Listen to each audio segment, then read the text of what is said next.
our story begins, in all places, at a birthday party. Specifically, the birthday party of a boy named Halcyon. He's turning 13, as it turns out. It's an auspicious, if not somewhat ominous day in everyone's lives. Especially for people who are afraid of teenagers over the number 13. But, oddly specific phobias aside, how about we meet the heroes of our tale? We'll begin with Halcyon. Would you like to perhaps describe your character to us, what they look like, maybe what they're doing at the moment? All right. Well, Halcyon is he's a sort of pale boy with short blonde hair, blondish kind of tan hair, and he's very shy. He also has blue eyes, and he's kind of a bit nervous to be the center of attention. Even though it's his birthday, he kind of, just likes being in the background. So he's a little bit out of his element with people being at his house, talking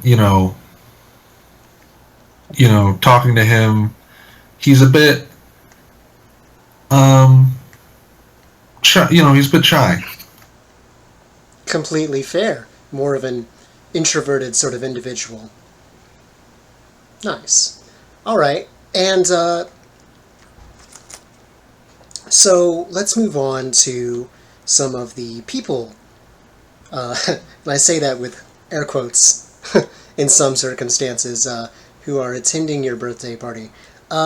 Maxwell, you are Halcyon's friend. Would you like to describe what your character looks like? Alrighty. Maxwell is, for lack of a better word, a very messy person. He is sort of just following Halcyon around this birthday party.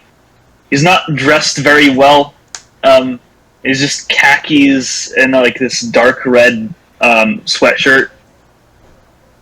Maybe like a dark green hoodie over it. It's nothing. It's all dirty, and he doesn't really smell the best either. Really, like a wet dog kind of smell. He's got this. He's got darker skin,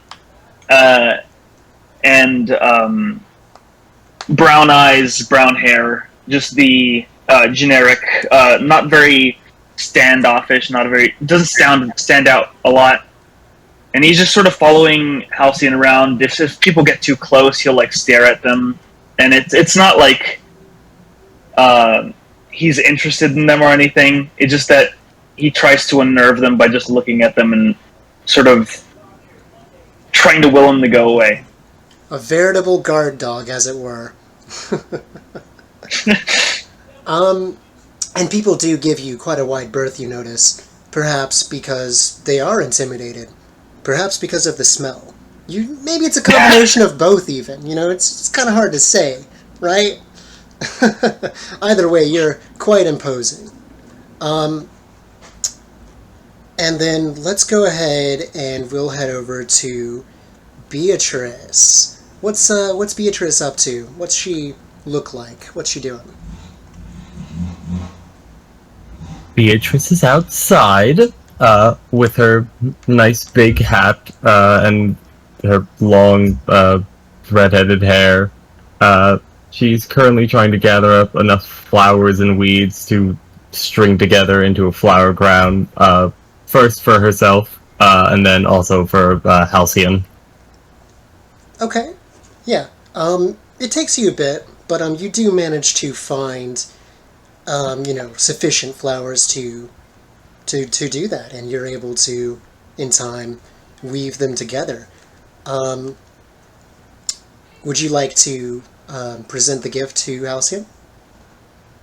You guys can go ahead and roll play it out if you want to. Roll for what? Or role play it out, like you can role play like that interaction. Oh, Sorry. yes. I'd like to try and sneak behind him and just kind of like drop it on his head. Okay. I feel like Max wouldn't allow that. No, he would not. Okay. In that case, how about we do this? We'll make this a sort of, we're here for our first rolls, right? There's no better way to do it and break it in, right? So let's go ahead, Beatrice. If you could give me a dexterity, and I believe the skill is stealth roll, and then Max, what you'll do for me is you will give me a, we'll say, intelligence wits roll. Ooh. Okay. The way that the dice roller works, I'll just go ahead and do it. You type in the number of die first, so like, we'll say just 5, for instance, the letter D, and then 10, right? So that's my intelligence plus my wit? Okay, so, we'll say that... Or is it intelligence or wits? It's the two pools, you don't combine them together, right? But the way it works is that one of them will be the number of die you roll, and the other will be the, it'll reduce the threshold for success. So you can use your wits as the pool if you wanted to, and then your intelligence as the modifier. Okay, I will use my wits as my pool, and then intelligence to reduce. Okay. Yeah, so that will be... Alright, and you have, how much intelligence do you have, Max? 2. I have 2 intelligence. Okay, so that looks like 2 successes to me, and you have 2 points in stealth, right, Beatrice? Yes, I have 2 points in stealth, and for Dex it says 2 out of 2. Okay, got it. So, no successes there, so unfortunately, Maxwell, you, would you like to describe noticing this, this happening? Yeah, he's very twitchy, so he's like just walking around, looking around. He catches a little bit of a smell.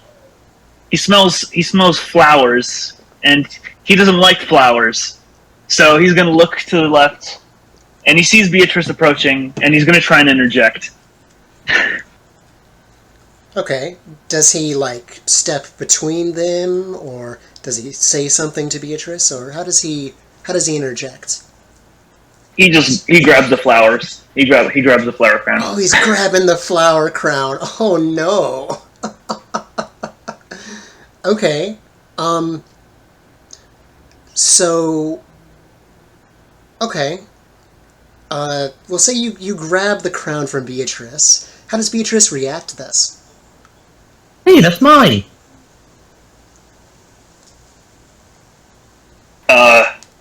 No, I eat it. You're gonna eat the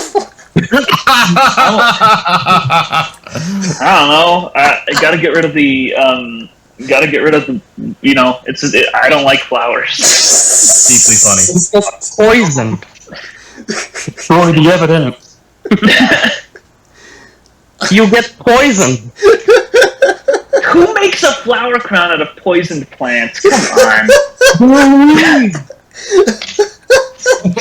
I mean, for the record, give her time. But God. in this case, you have a point. Okay, Yeah. the flowers taste extremely bitter in your mouth as you as you're like chewing on them. How do you react to this sudden bitter taste? I spit it out.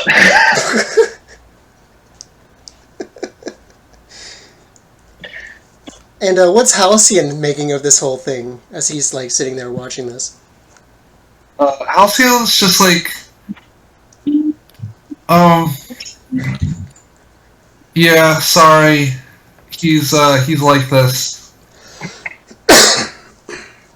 I appreciate the thought. It was a nice gift. She takes the crown off her own head and tries to give you that one. Wait, he's like, wait, Max, let me take this one. It's safe. Don't taste very good. You shouldn't eat it. I won't eat it. I promise. God. Okay. So then, our final two characters are actually a duo. Little does Halcyon know, the two of you have been sent from camp to sort of help, this fledgling demigod to sort of ease into, their eventual, what is eventually going to be their new life, Simon, you've been alongside Halcyon, I'll say since the beginning of the school year, along with Max. And Acacia, you arrived here just a little while ago, near the beginning of the party. Let's begin with Simon. Would you like to describe your character and what they're doing for us? So, Simon is, he's kind of just hopping around the whole place, Halcyon's whole house. He's this boy, relatively short, more athletic than you would expect. He's just hopping all over the place, basically this ball of boundless energy. He has this mop of very curly, dark brown hair, with like hints of lighter brown in it, and he has hazel eyes, and he's dressed in a black tee and like camel pants, very long ones specifically, and he's just constantly carrying this backpack, same pattern as his pants around, and he's just chatting people up. He's barely like interacting with Acacia, just glancing at her, and then glancing at Hal and at Max. He's just waving around this water bottle, this open water bottle that smells vaguely fruity, and just occasionally taking a sip. Okay. Sort of a rowdy individual in the party. I like it. And Acacia, we're on to you. Would you like to describe what Acacia looks like and what they're doing?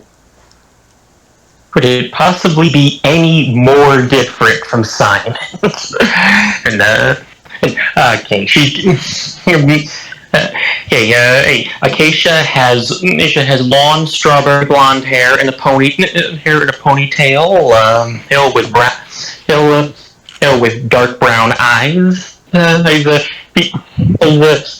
She actually is wearing a Camp Half-Blood t-shirt underneath a jacket, so the logos are obscured. And she is currently pretending to be someone's older sibling at the party, and has conveniently avoided telling and answering who she's chaperoning for. But she's keeping an eye out on all the kids, while Simon is watching Hal. She is watching to make sure none of the party goers turn out to be monsters in disguise. Okay. And to that end, I'm going to have you make a roll as well. If you could, for me, make a wits intelligence roll. Okay, my wits is 2 and my intelligence is 2. All right, then you're looking for 6 or greater. There you go. That's one success. And you're scanning through the the party goers. Ever vigilant for threats lurking behind the mist, as it is. Because there's always something in a demigod's life. It's always danger. Unfortunately, it's not always obvious. Tragic, really.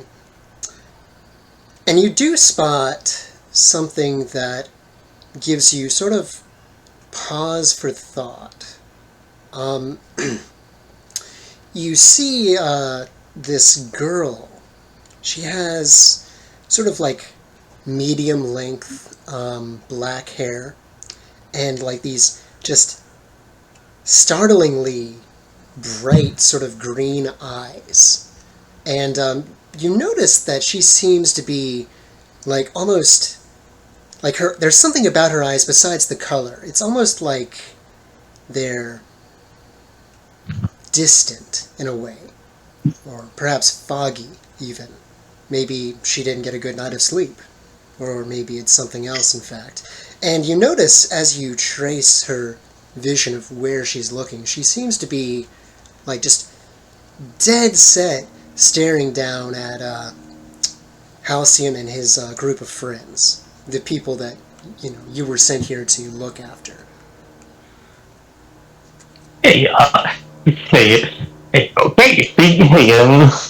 Acacia knows exactly how to respond to this situation. She gets out her clipboard, and approaches the girl, saying she's taking attendance for the party. Could you, could you give your name and how you know how you know Halcyon? The girl stares at you blankly for a moment. And as you're asking her these questions, you have your clipboard out, your pen, pencil, whatever. You take a closer look at her, and you notice that she seems to have some sort of a necklace on at this point.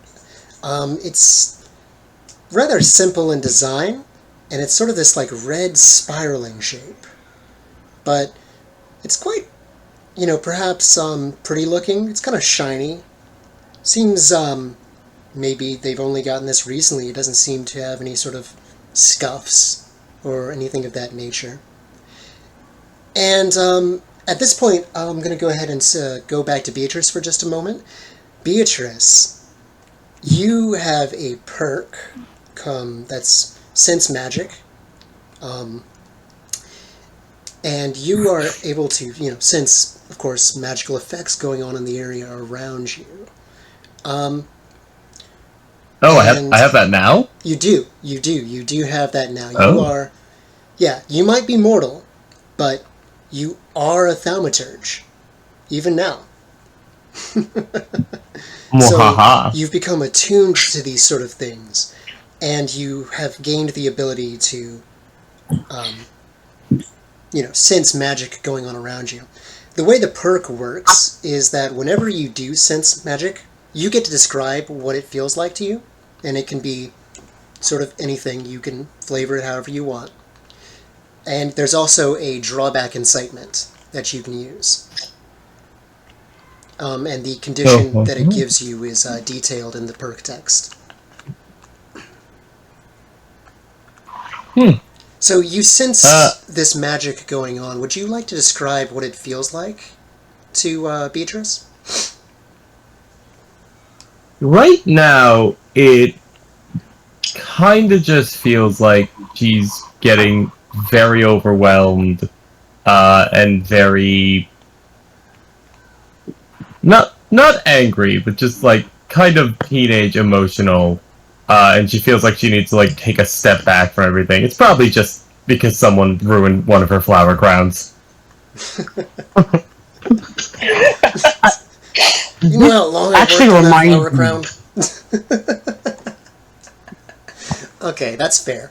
And you look around, trying to trace the you know, the location of where this magic is coming from, and your eyes drift over to this, slightly older girl talking with one of the other partygoers, and she's got her clipboard out, and it seems like she's asking this younger girl some questions, and the magic is. Would you like to take a survey?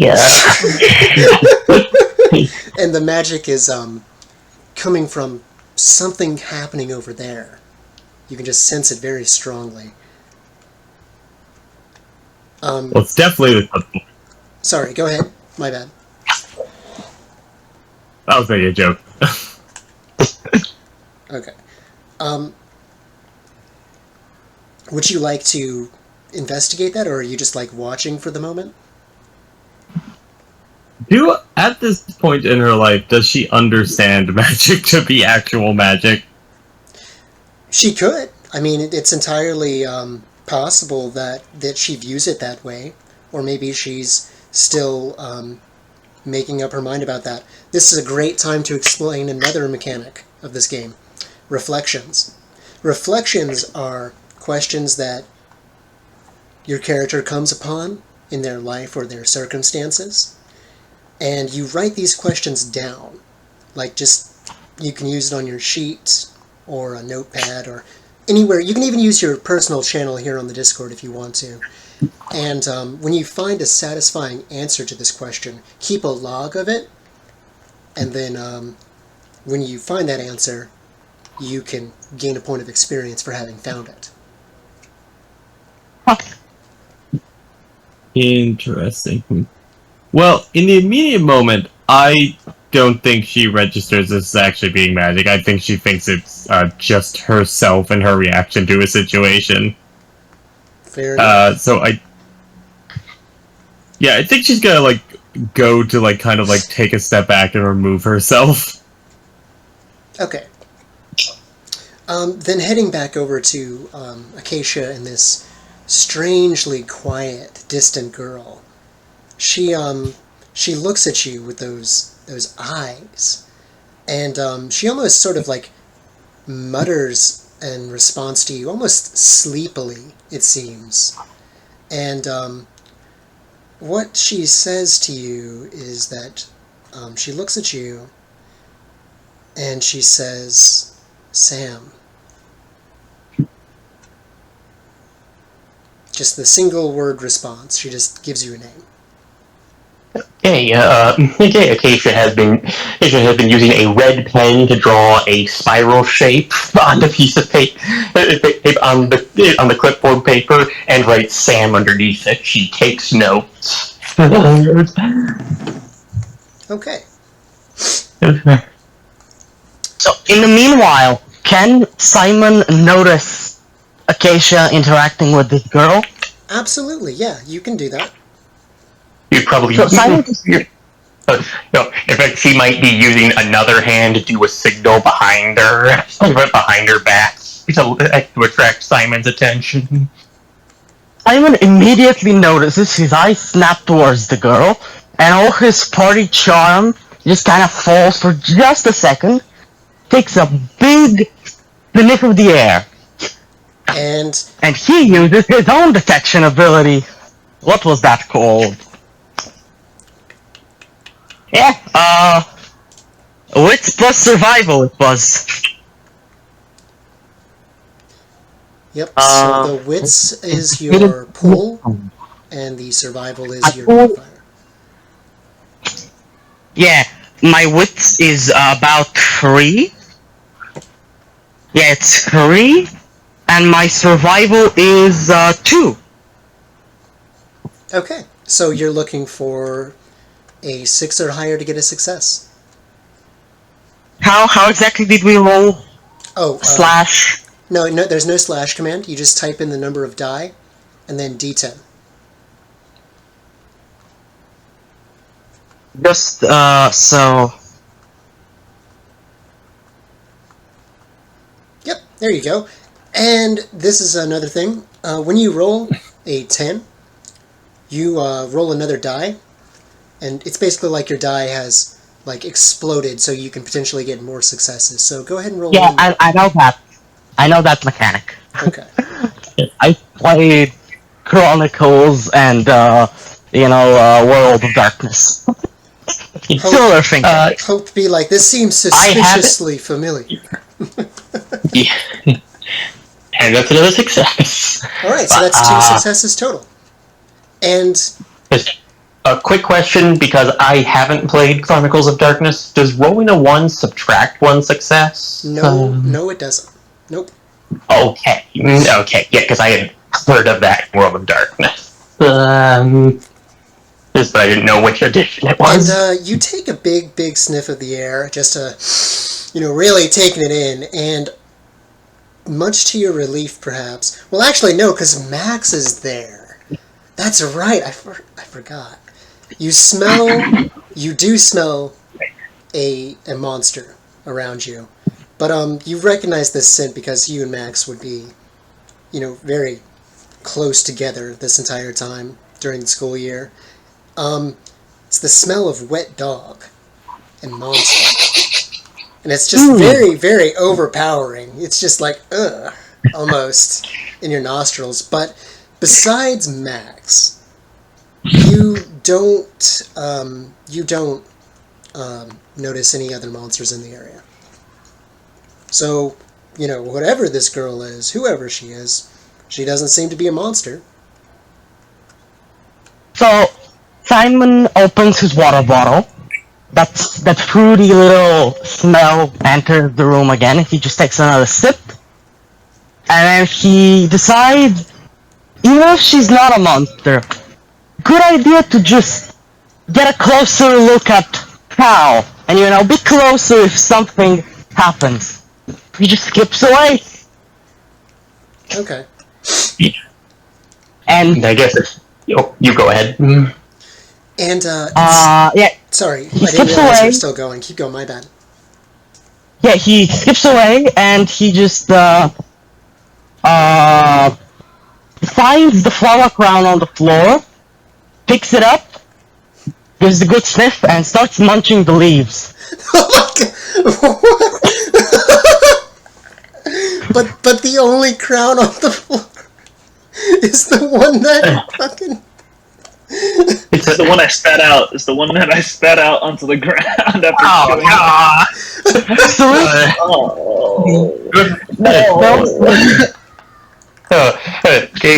He's like, and you wonder why I'm so stuck up. You are terrible at times.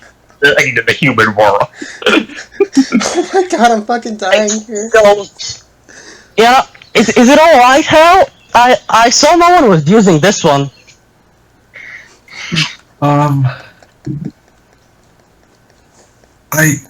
You can have it, I guess.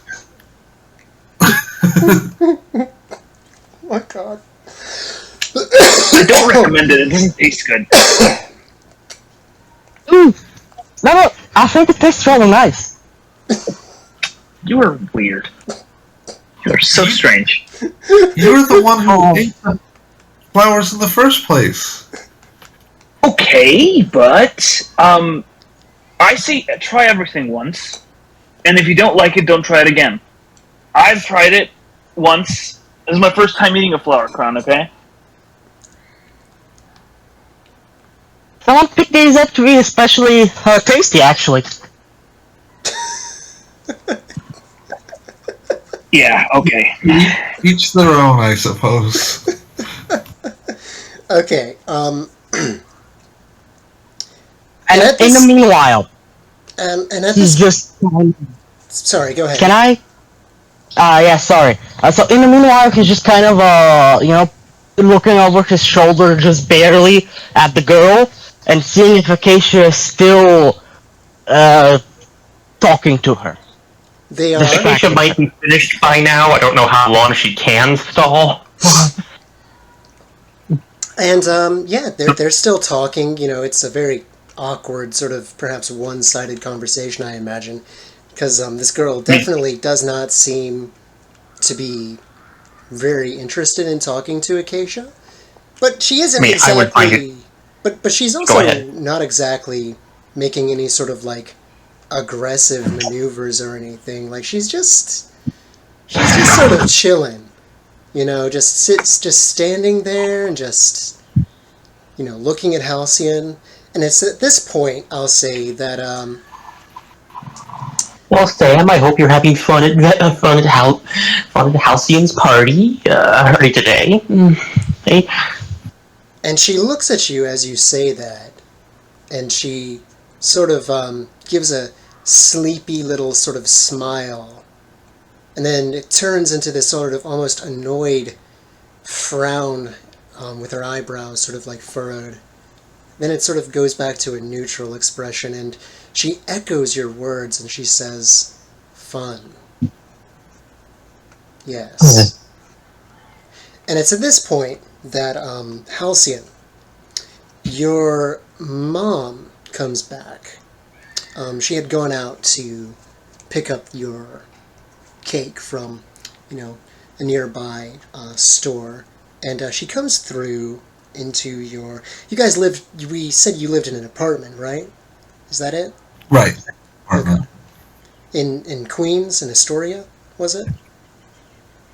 It doesn't matter. Yes. Okay. So she comes in and she says, "I've got cake, everybody. Halcyon, are you ready?" Oh, yes, I'm ready for cake. He gets into like his chair, swinging his legs.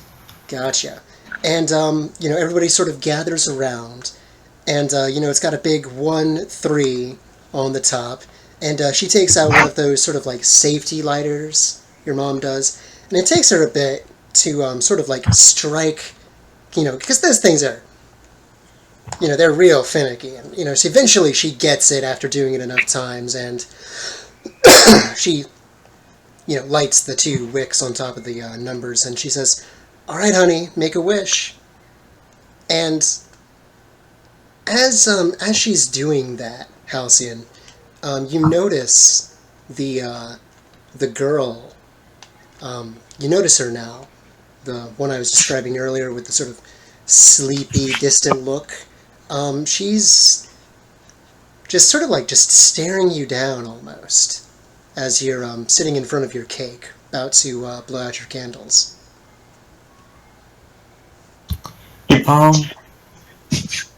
Hello.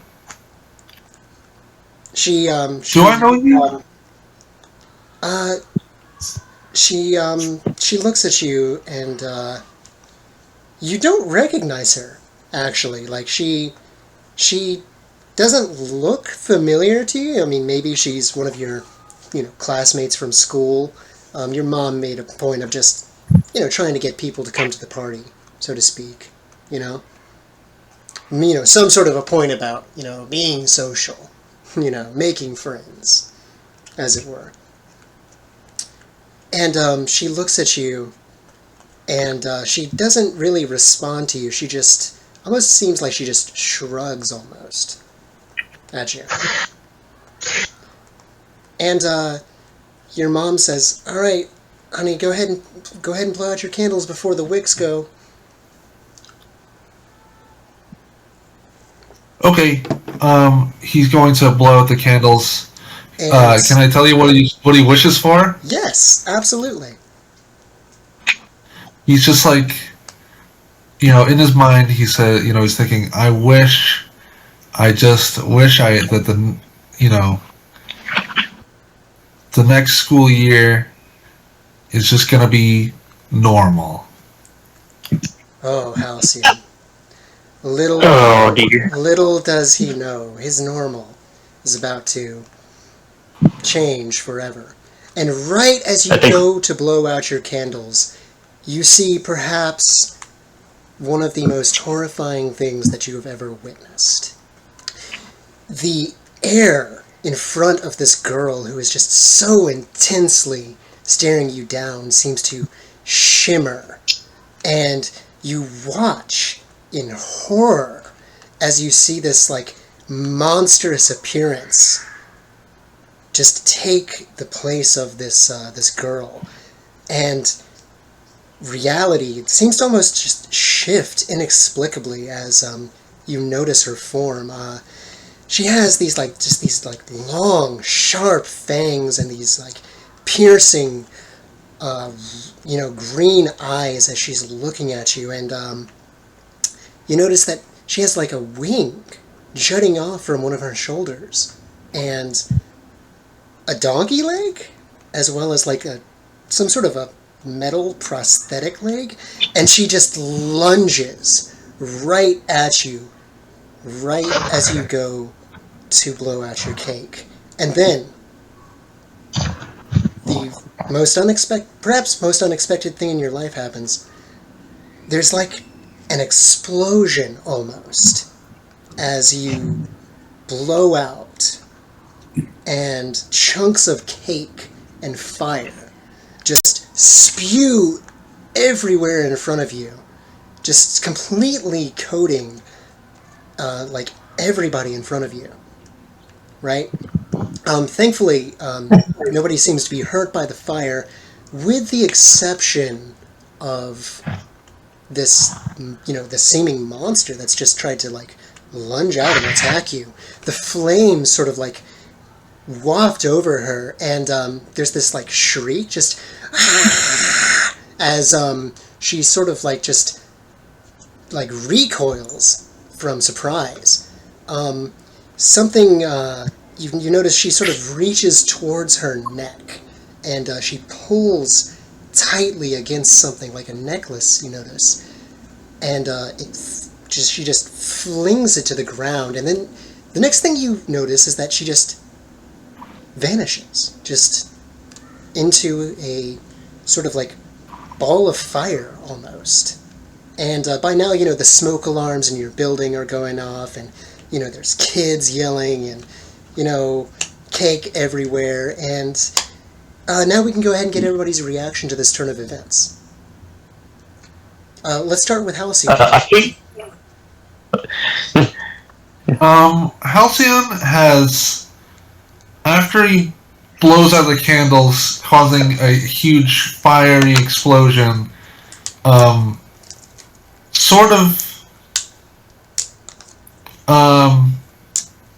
he just sort of like jumps under the table and like curls into a ball. He's like, "Get me out of here." He's like, closing his eyes. He's like, "It's not real. It's not really happening."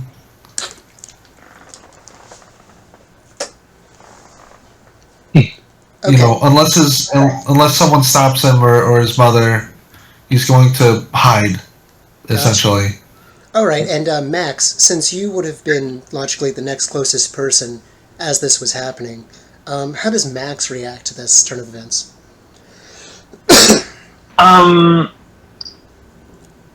I think at first when the lady or this girl lunged, he would have jumped back a little bit. But as the explosion happens and this lady disappears, I think he just follows Halcyon under the table, and he's like muttering to himself, and he's like, "I hope your mom didn't get chocolate cake. I can't stand that stuff. I'm allergic."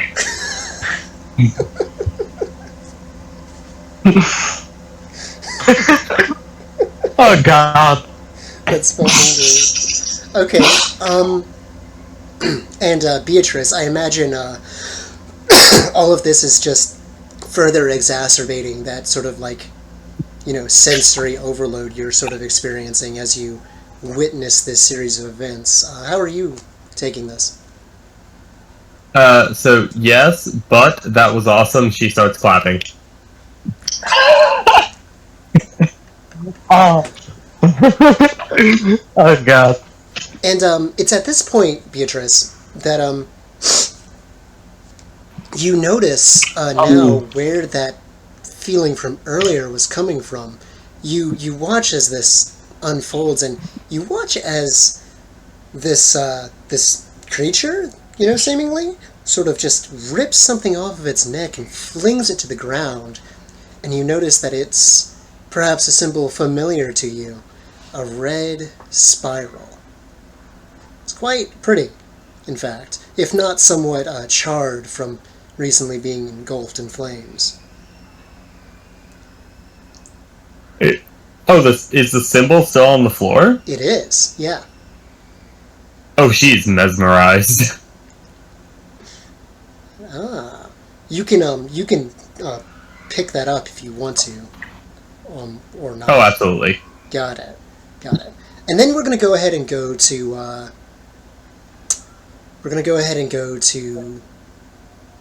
Simon and Acacia. Simon, somehow a whole Impusa just slipped past your nose. You have no idea how that's even possible.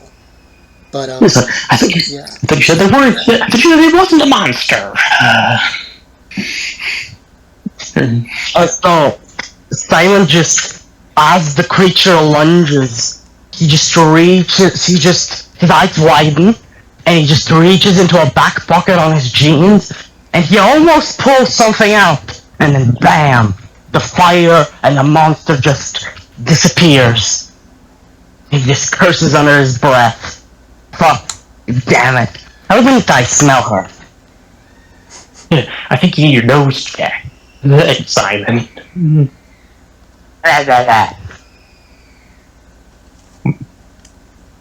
I think. Okay. And did Acacia? Mimes, with his hands, just dismisses Acacia out of hand. Yeah. Okay. And did Acacia take any sort of reaction to this series of events, or is she just like you just been speaking? She absolutely did have her weapon at the ready. Did have her weapon at the ready. But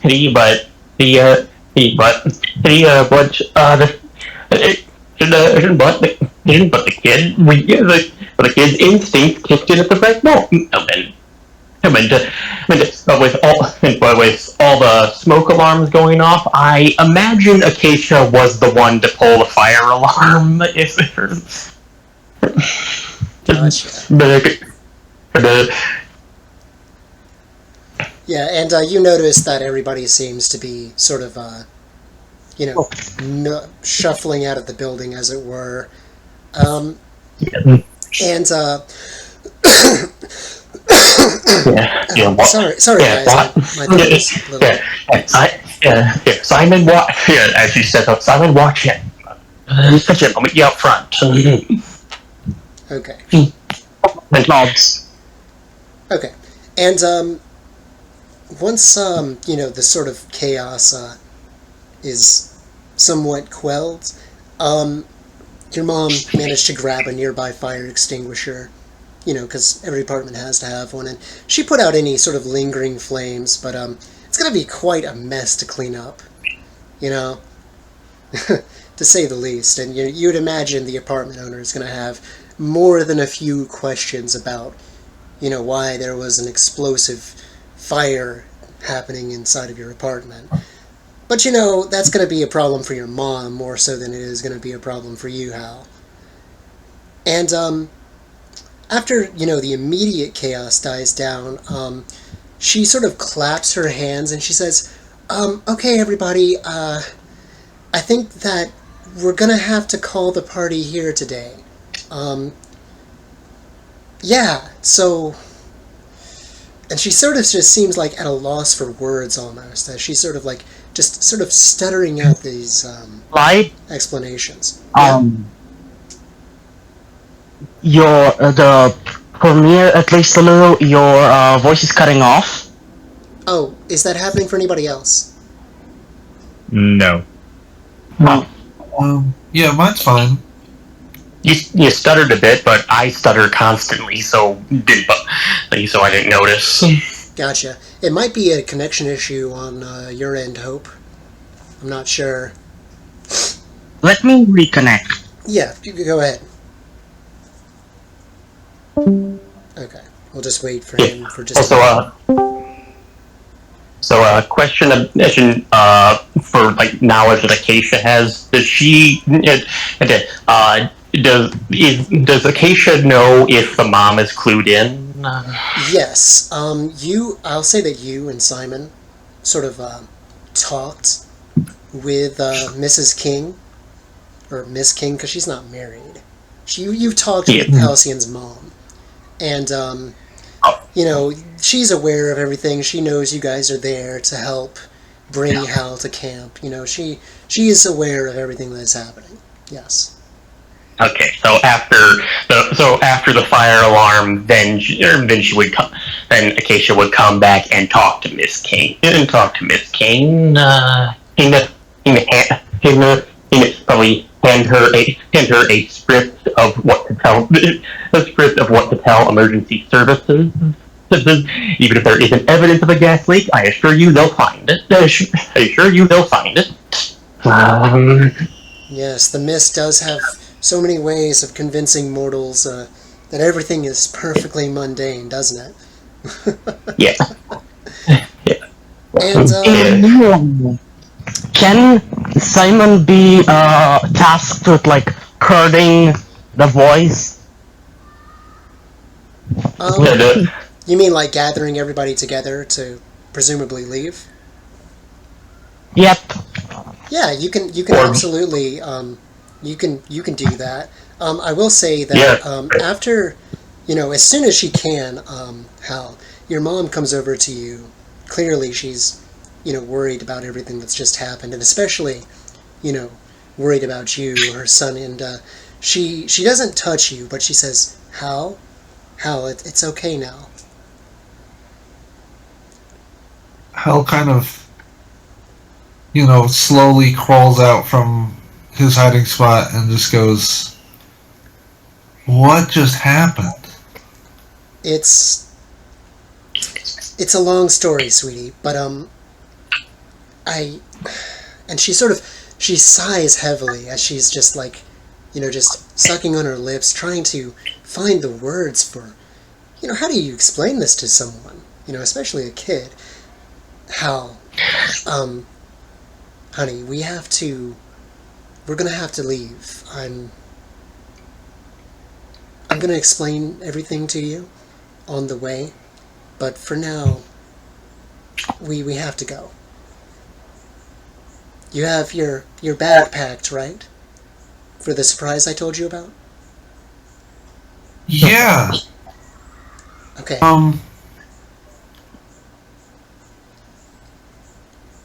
But we're gonna come back, right? And she sort of almost grimaces in pain at that. And she says to you, nodding slowly, yes, we will be coming back, but I'll explain everything on the way, okay? I promise I'll explain.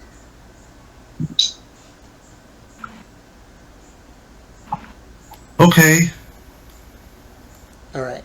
And, so, I'll say that, a few things happen. So, Beatrice, I'd imagine you're probably really interested in all of this, happening, right? And it all seems to be sort of, all of these happenings seem to be sort of centered around Halcyon. And there is definitely some sort of, magic, whatever your thoughts on that, going on. And, it seems like, they're getting ready to go somewhere. She just said the party was over, so Sorry, Wait, do they look like they're packing? Yeah. So, after a moment, Halcyon's mom comes over to you, and she says, "Sweetie, do you need me to call your parent to pick you up?"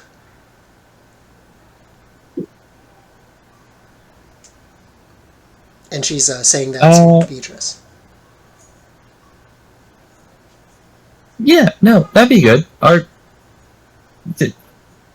Is it? I thought it was supposed to go for longer. Whoa, what the fuck was that?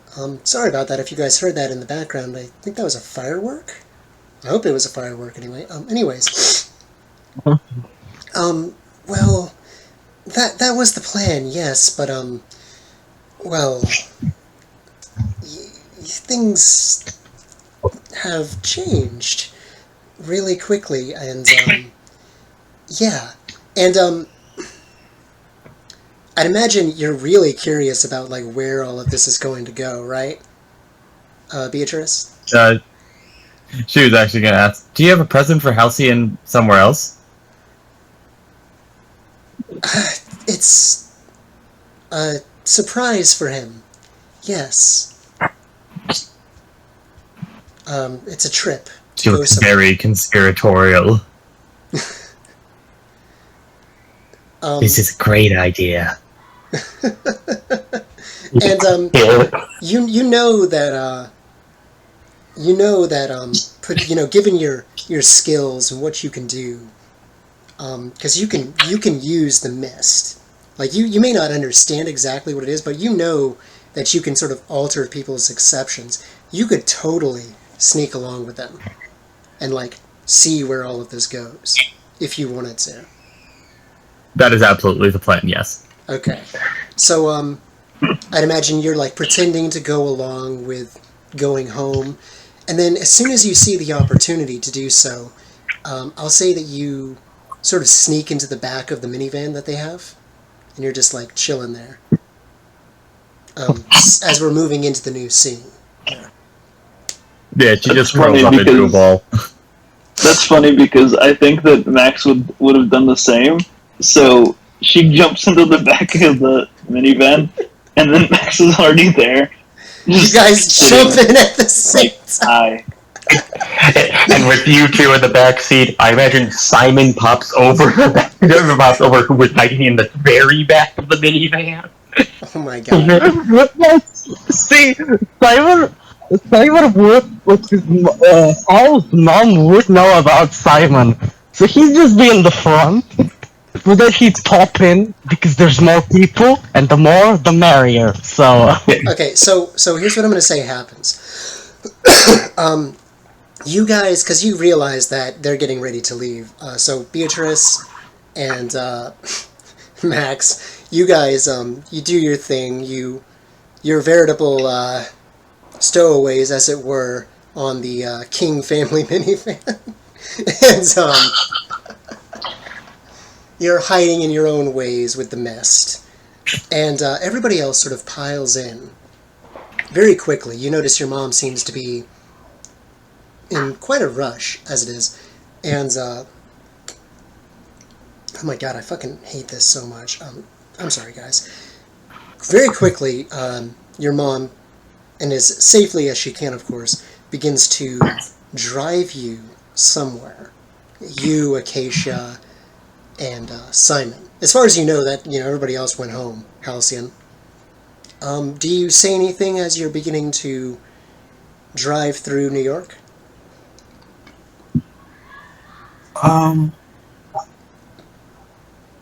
He's like, does the surprise have anything to do with what happened at the party? And for a while, your mom like takes a few seconds longer than she usually would to perhaps come up with some sort of an answer to you, and still keeping her eyes on the road. She doesn't look at you as she speaks. She seems very focused in on driving, and it's honestly it's probably a part of your mom that you don't really see too often. This sort of like hyper focused, version of her. And she says, "Yes, sweetie, it does. It does have something to do with the surprise. I was really hoping that I wouldn't have to do this. I thought that maybe I could keep you safe until you became an adult, and maybe I wouldn't have to take you to that place. But after everything that happened in Florida,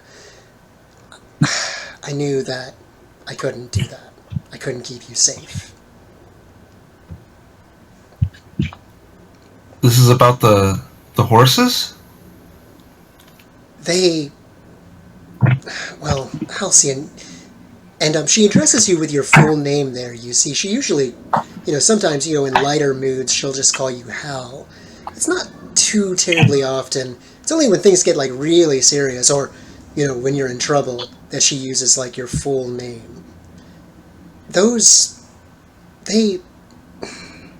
weren't... Oh, who disconnected? Shit. Welcome back, Jane. Everything okay?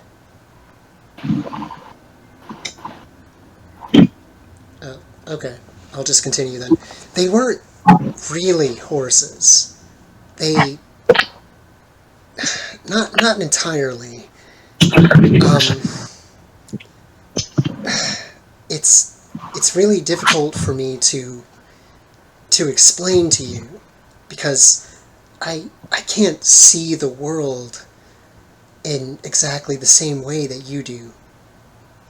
And I'm really struggling to try and convey that to you.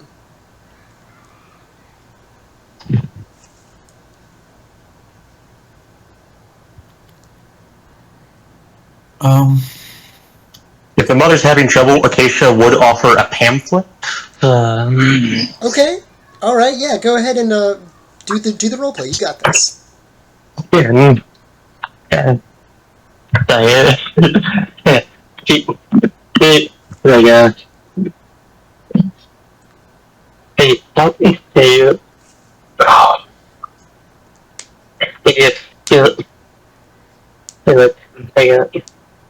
Hi, Halcyon, and that would be when Hal notices that Acacia is someone he doesn't know in the car with him.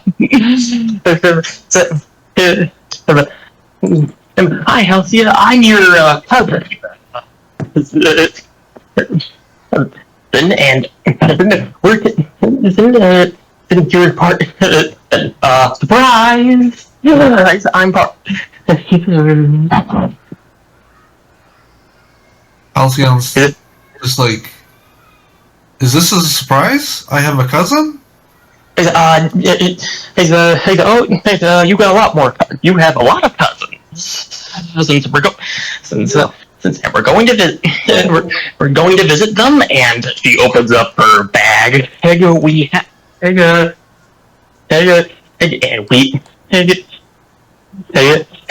we have a pamphlet for just this situation.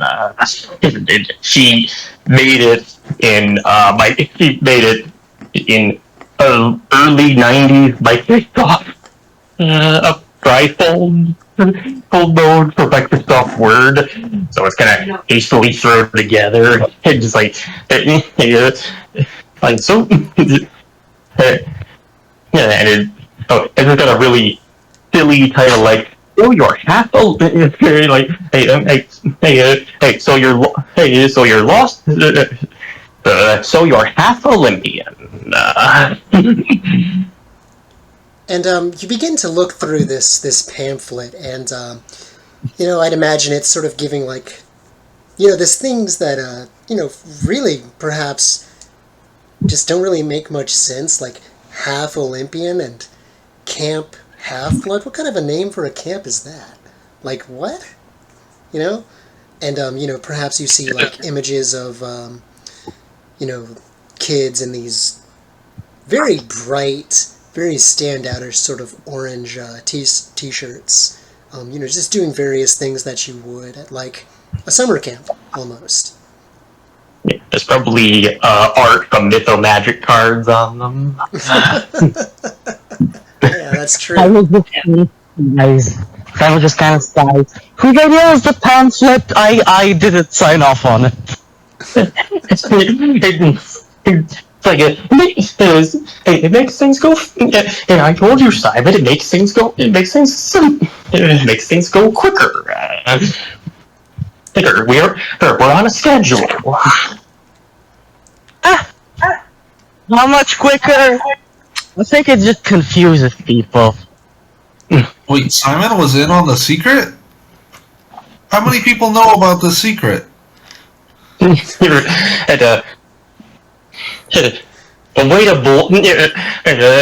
I was going to be a little more gentle than that. I actually forgot your character name. Hal? Yeah. But I forgot, and I thought the satyr, one of the satyrs was saying. Anyway. Yeah,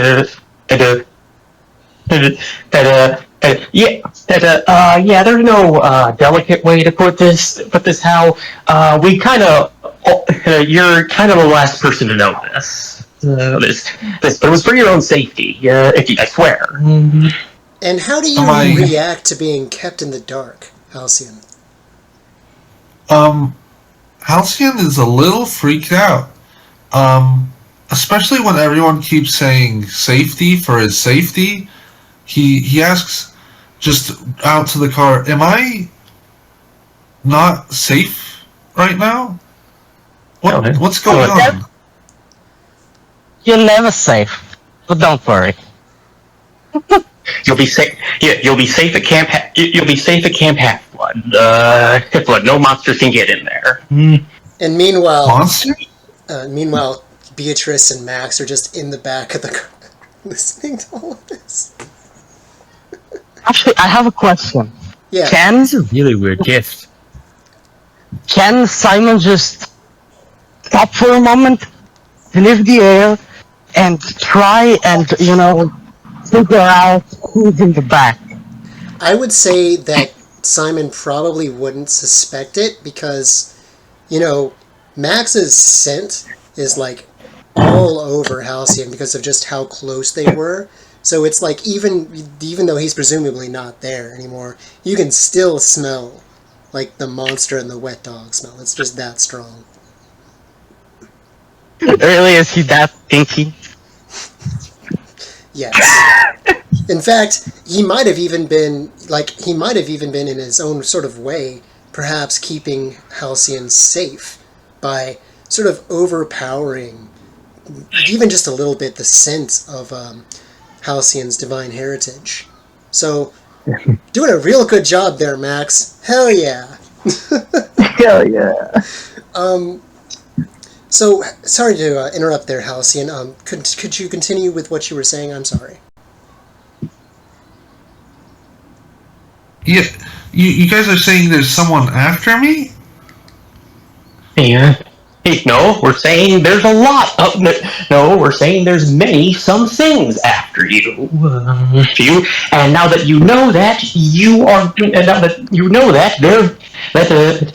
they'll find it even easier to find you.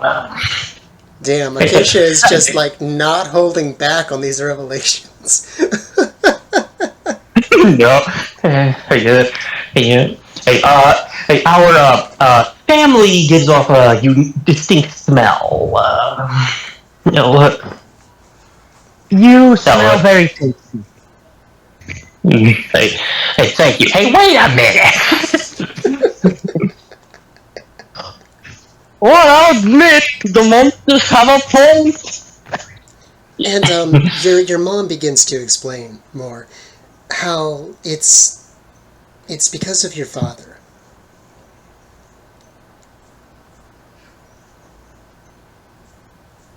My father? Yeah. You see... Is he... Go ahead, sorry. Yeah, is he like...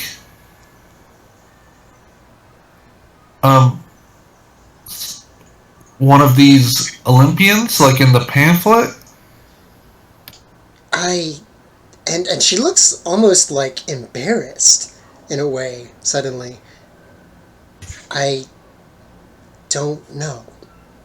But I do know that your father... I'm so sorry.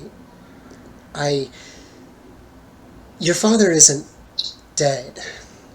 I told you that because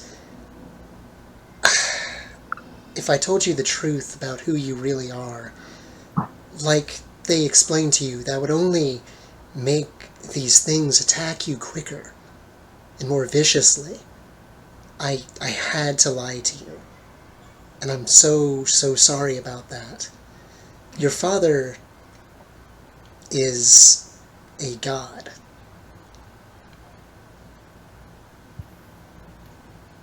Halcyon is speechless. He is like, what is going on?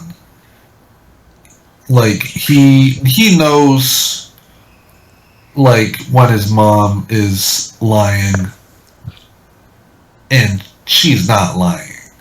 Like, this is ridiculous. He is like,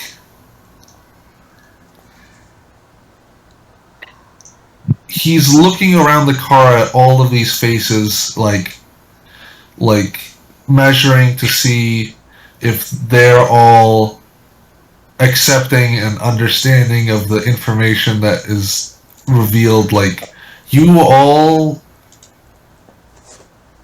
believe this, and you think this, and this is real? This is the time where Acacia takes off her jacket to show the Camp Half-Blood shirt. I don't believe it. I live it. Has a sad smile. He just. Yeah. And real Like- quick, sorry, go ahead. My bad. But after you finish, let me know. Go ahead.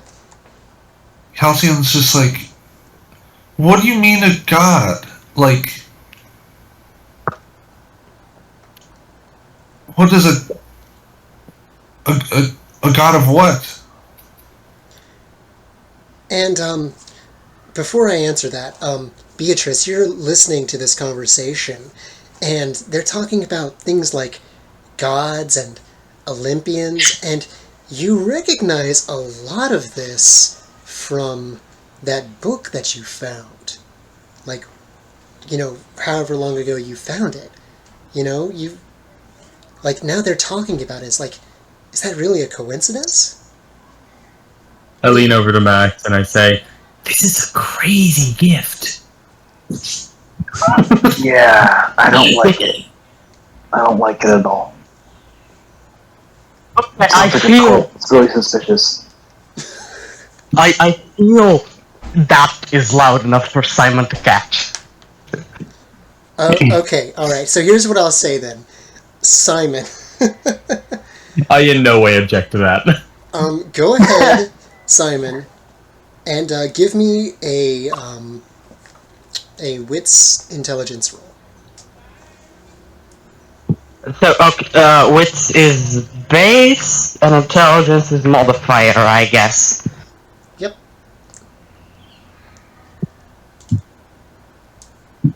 Alright, I see an 8 there, so that is at least one success, and it's at this moment that you hear two voices, like, talking in the back of the minivan. Everyone's speaking.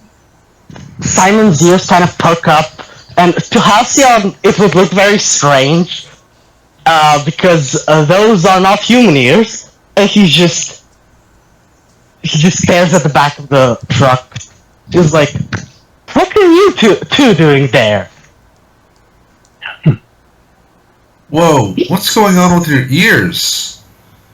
Aha! You can see it now. That's not at the top of our priorities list. It kind of is. Your ears are very weird. Come on, Does Max, does he Yeah. say that, like, from the back of the van?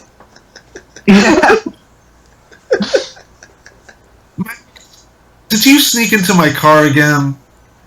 Yeah. No. I mean, no. Okay, Shut up. I expected this of you, but Beatrice, this is a little overstepping the line. Why is it okay for him to do? Because he does it all the time. This is a first for you. No, just the first time you've seen me. I am very uncomfortable right now. All of these secrets being revealed, all of these lies being just thrown into the light, as it were. Like, your whole life is just seemingly turning upside down in this minivan as you're driving along, and your mom has this exacerbated look on her face as, she learns that apparently, again, Max has snuck into your car, and, now also Beatrice is along for the ride. And she says, I'll be taking you to home after we arrive.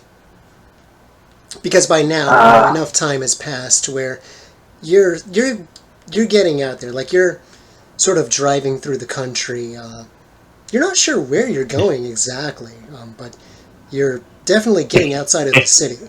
You know that much for certain. If Hal asks, occasionally we'll say Long Island. Also, Long real quick, you guys can roleplay some more. I gotta use the restroom and I'll be right back. Feel free to just roleplay if you want to. Yeah, I'm not too sure about this stuff, Hal. It sounds like a cult to me. All the stuff about gods. Not a fan, honestly. And even if it wasn't a cult, still not a fan. I think you're biased. Why would I be It was biased? a summer camp. Camps aren't cults. They can be. I'm Yeah, sure they can be. No, mystery cults are too old-fashioned, are real old-fashioned. We don't do that. If it was a cult, why would they call it a camp? No, Because see, usually cults are illegal, and therefore the police would crack down on it, so they have to call it a camp as a front, and also as a way to draw in younger members. That is absolutely not how it works. Yeah, that's what a cult member would say. We don't. We're not scamming you out. You're not scamming you out of money. We're not. She runs down a list of a list. You notice on the back of the pamphlet, frequently asked questions. Look, let's think of things a cult does that a camp doesn't. Is it hidden in the woods? We don't. We don't.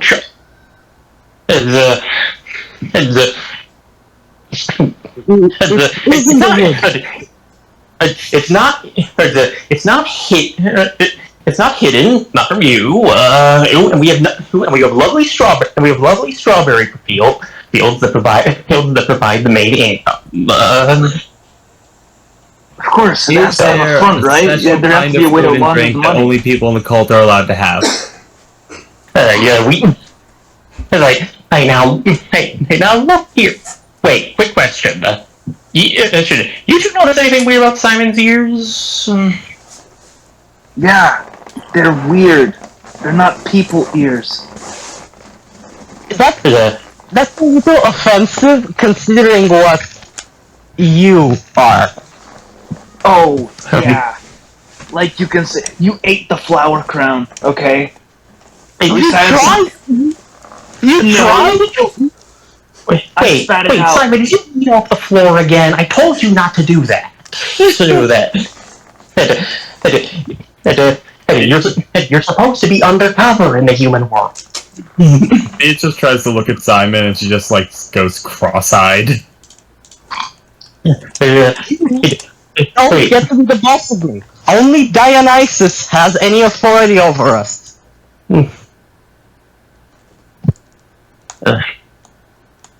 Dionysus, like from that one wine commercial? I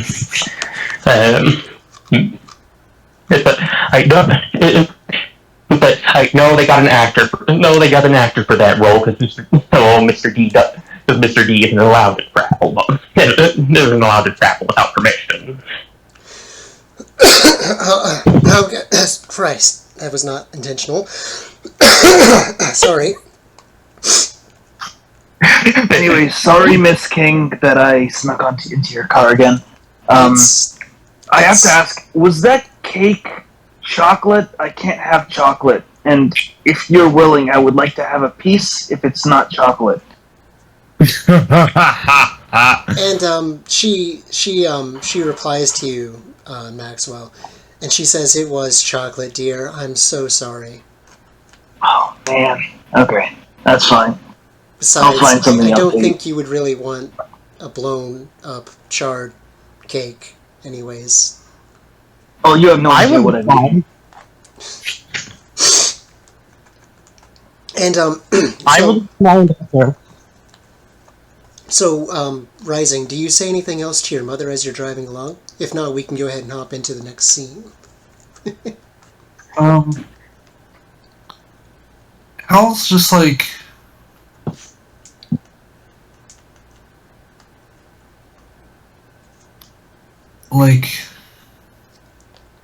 yeah, I don't know. He's not really saying much. He's just like processing all this incredibly mind-boggling information. Gotcha. It's like, Okay. how have I not known this yet? Is there? Does anyone want to explain the mist? Is there? Acacia will do that. You see, there's this thing called there's this thing called the mist that hides the supernatural world from mortals. Those are some of and before now, that mist was also obscuring your vision. But now you should be able to see a little. But now you're already seeing a little more clearly. So you should be able to tell that Simon and Max are not humans. You're not human? When No, I'm very human. Yeah. Human. I'm the most human. What are you talking about? But Simon told me about your smell, Max. I just didn't take a shower, okay? God. No need to get on my... Come on, man. Not in front of everybody. Okay, so be nicer to the boy. Please. He picks out a clipboard. Be nicer. Just makes a note of that in your plan. So, Simon, goes to ask Miss King, Miss Halcyon's mom, can I take off my shoes and my pants? And, whoa! Whoa, dude. That's far. It's not what you think. It's not what you think. Don't be that. And, have some tact around it. I'll say, have you explained to Hal's mom that you're a satyr? Simon? Probably explained that he doesn't like pants and shoes. Okay. That's probably a thing they've talked about. And she responds to you and she says, you can go ahead. There's no need to hide anything from him anymore. And he just kicks off his shoes and takes off his pants in a zip. I like that. And Rising, or I'm sorry, rather, Halcyon, yeah, one of your friends is seemingly like a donkey or a goat or something from the waist down. Can I actually describe it? Yeah, sure, go ahead. You see that in places of where you'd expect normal human people legs to be, you see these two saggy haunches and these cloven hooves and he doesn't even have ankles. The knee goes down into the hock like he's a wild animal. You're like an animorph. Oh, those are the worst books. Acacia would say, "What's an animorph? I haven't heard of that monster." So it's like these books where there's these kids and they can turn into animals, You should really read them. Not the best, but they have funny art. They have funny art on the covers. I don't know. It's not very realistic. It's kind of disturbing, honestly. Like, half animal people don't really look like that. They don't. But the books are actually good. The plot is hardcore. Hardcore. Are you going to explain that you're the Vader, that you're the that you're Hal's protector?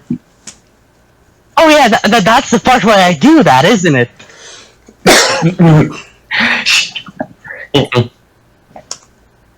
He runs a hand through his hair, and Hal can probably now see his full Saturnus. The goat legs, the little horns poking out from the curls.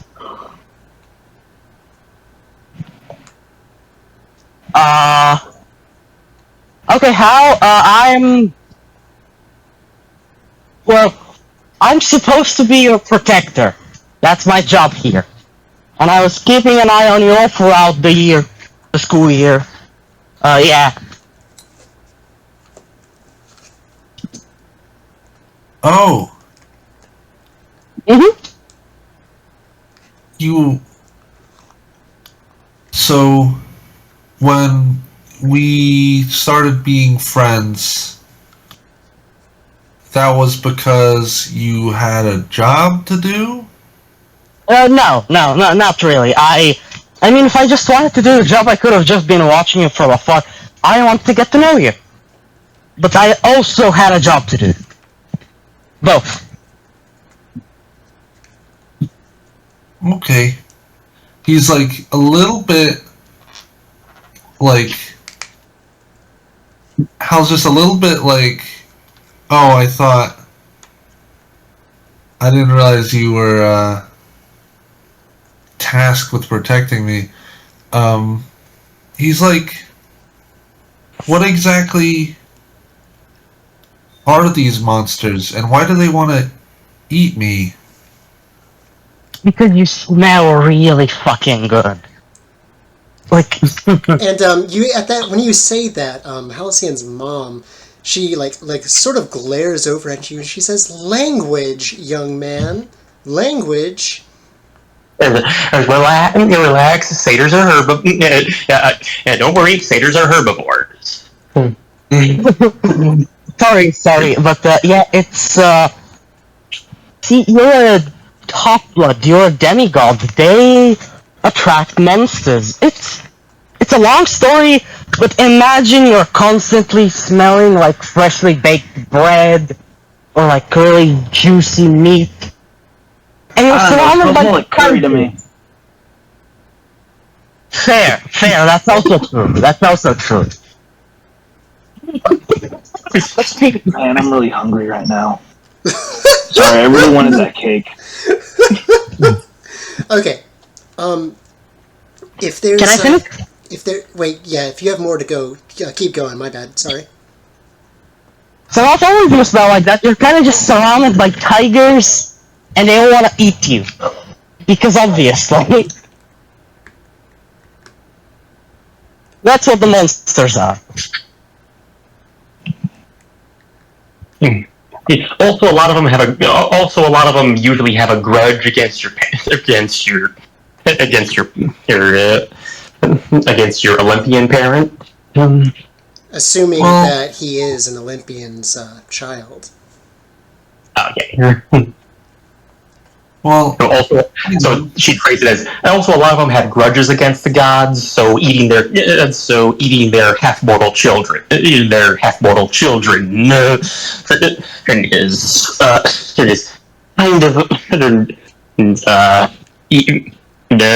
kind of kind of gets one over on their enemy. Over on their enemy. so I'm like a trophy. I'm a tasty trophy. More or less, but I would say you're more my friend than a tasty trophy. That's just how the monsters see you. And not even all of them. Yeah, I mean, look at Max. He doesn't want to eat you. And the the cops can't do anything about this because they can't see it. Also, because cops are generally terrible. Yeah, they're kind of dumb. It's like nothing against those guys, but like they need to like focus up a little bit, get a little better, hit the books. What's up? I asked one of them what 2 + 2 is, and he said 4, and he got that right. But then I asked him what 22 × 22 is, and he blanked for like a solid 10 minutes.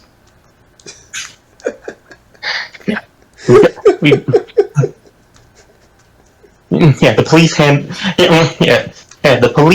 police have jurisdiction over mortal crimes. This is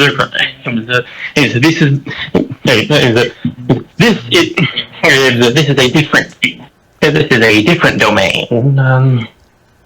Gotcha. So, But sorry, keep going. the police also have are also really weird about alcohol laws. Like, why is it that you have to be 21? Like that's discriminatory against satyrs. They don't. I know I actually forgot your character's name. So sorry. That we. Mine? Yes. Simon.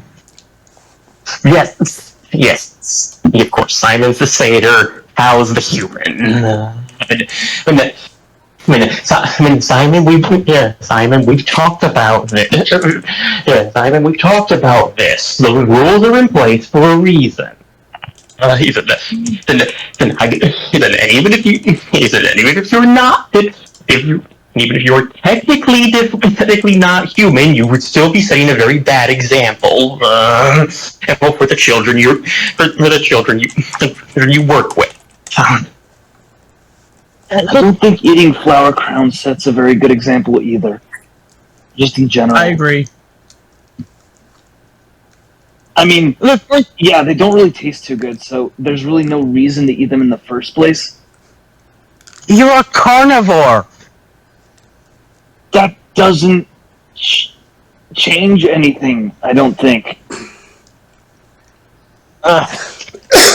Dogs. Okay.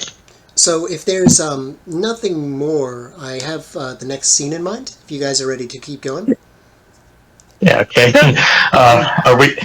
Is the next scene going to be us arriving safely at the camp without any complications? Not quite. Yeah, that would be nice. It's never that easy. You notice that as you're driving through the country, your mom, she sort of looks down at the gauges, and she says, sort of muttering under her breath, "Shit! I mean, crap! We have to get gas." And thankfully, you guys happen to be pulling up on a gas station, so everybody sort of piles out of the car as your mom goes inside to sort of pay to get some gas. And keep your nose and ears open. and as this you're is doing that, Halcyon, you're the first one to notice it. Stationed like a little off to the side of the gas station, you see something kind of strange. In fact, you see these 3 seemingly just ancient old ladies sitting there, and you watch them as they seem to be like almost knitting something, and one of them is sort of feeding the yarn over to another who is shaping it into something kind of small. It looks like a heart almost, and you see that it's sort of interlaced with this green sort of fabric, and before you know it, you sort of blink, Halcyon, and you don't know why, but you and along with everybody else have sort of like found yourselves almost compelled to walk towards these three old ladies, and they sort of like regard you as you get closer. And one of them says, "Ah, a new one. He only scarcely really understands what he is." And then you notice that one of them, they're holding this just gigantic pair of shears, and they go towards, like, the red string that is being woven into this heart shape. And they go to almost like cut the string, and as they do, they say, "Perhaps he never will." And you feel like everybody in this, that's seeing this, just sort of feels this just immense sort of dread go through them.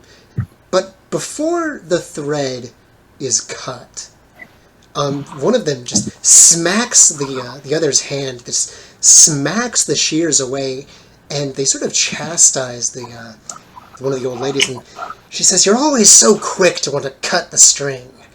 It's not time yet." And she's the one with the shears almost pouts, and it's like, "It's never time, is it? Nobody ever wants it to be time. Ugh." And how do you react to this? We'll begin with Halcyon. Halcyon's like, there's a bunch of like old ladies over there arguing about something. They might just be homeless, or they might be, I don't know. They might be monsters. How can I tell if someone's a monster?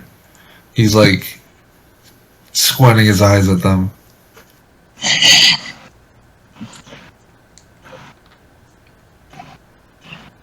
Yeah, and well, I'll say at least, at the very least, Simon, you would definitely know, who these three old ladies are, for sure. Not just Simon. I think Keisha would definitely also recognize these three. Yeah, you're right. Acacia would also definitely know who these three old ladies are. Yeah, 100%. Yeah, Acacia is good. It's sort of thinking to herself, "I've never seen the face before. Oh my god, it's the face! Wait, this is bad, but it's so cool to kind of see that. Oh, but it's so cool to this is so cool. Focus, okay. Yeah, focus, heart, focus." Yeah, and how does Beatrice react to this happening?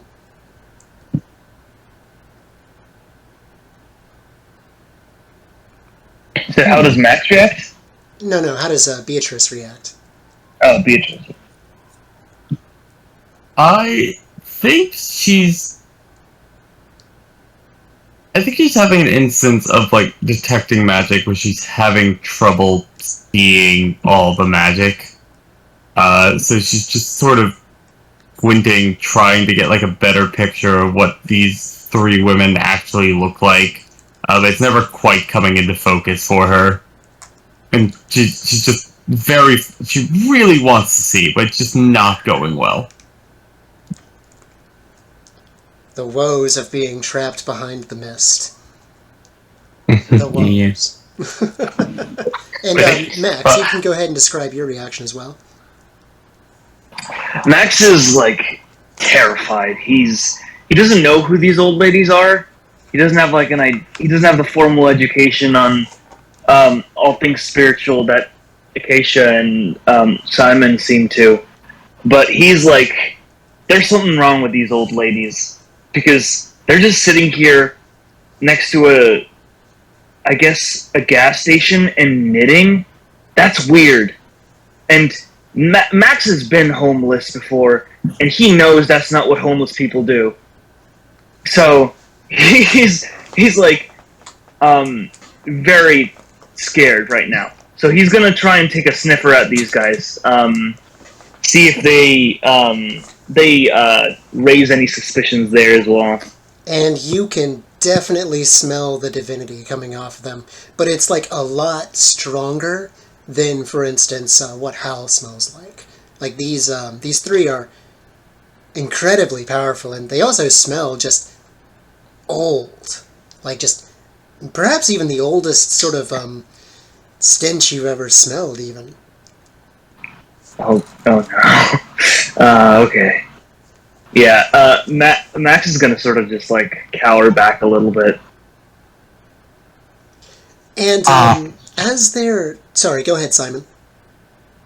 Yeah, I didn't get to describe his reaction. Simon just stiffens because I assume he smells the same thing with his own sniffer, and he just kind of just freezes and watches them. He can't do anything. He realizes, and his instincts also realize that this... He just goes into freeze mode. Like, fight, flight, freeze. And he just... When they don't cut the string, he just breathes a sigh of relief. But you know, deep down in your heart, that one day, everyone's string will be cut. Whether they want it to happen or not, unfortunately. Except for the deathless gods, those guys get a free pass. You know, besides, the tragedy of being immortal, anyways. And they will get a lot longer than people. And it's at this point that the old lady in the middle looks at the, this sort of like plush heart that's wrapped in thorns that, these three have been weaving. And she says, I think that you should take this. And she reaches out to you, Halcyon, and she places this, this heart in your hands. And immediately, this is not like a regular, plushie or something. Like, this is something huge, something you're not really sure what to make, but it's, powerful. You can almost feel some sort of a force thrumming through the fabric, almost like it's actually beating like a heart, in fact. And you can just sense this sort of heavy possibility just hanging in the air. How do you react to this? Hal's just thank you? And as you say thank you, and as you look up, they're gone. Just like that. Vanished into thin air, similarly. Keisha will chime in with, "Holy crap!" Yeah, Halcyon puts his, he kind of puts his ear up to it, listens to it, is it really beating? Oh. And as you listen, you sort of hear just this, almost whispering seeming to come from within the fabric. And there's just so many voices. And you really can't discern any of what you're hearing. There's just so much happening. And you notice that there's a string leading off from this heart that just seems to be hanging there almost. Not attached to anything, seemingly. This isn't quite finished yet. Oh, the Fates just gave you a gift. Do you have any idea how important? Yeah. How big a deal that is?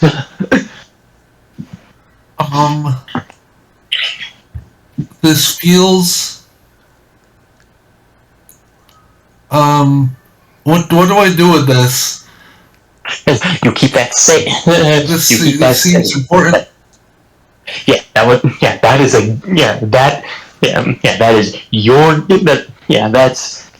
that's a gift that you just got from the gods. It's your response.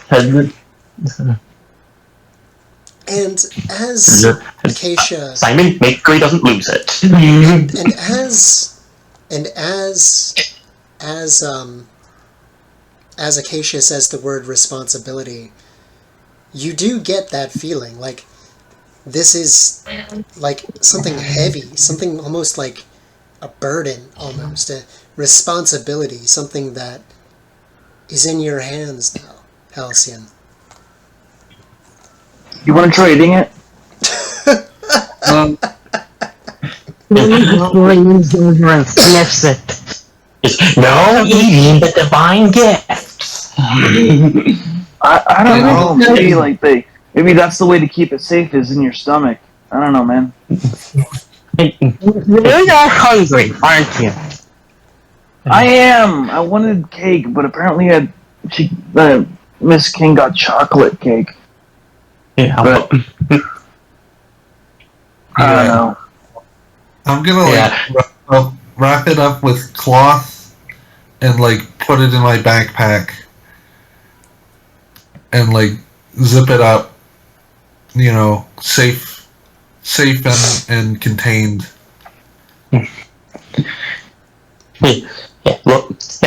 Look, Max. I'll buy you. I'll see if the gas station sells jerky. How about jerky? How about that? And as you see that, Miss King calls over to your group, and she says, "Kids, it's time to go."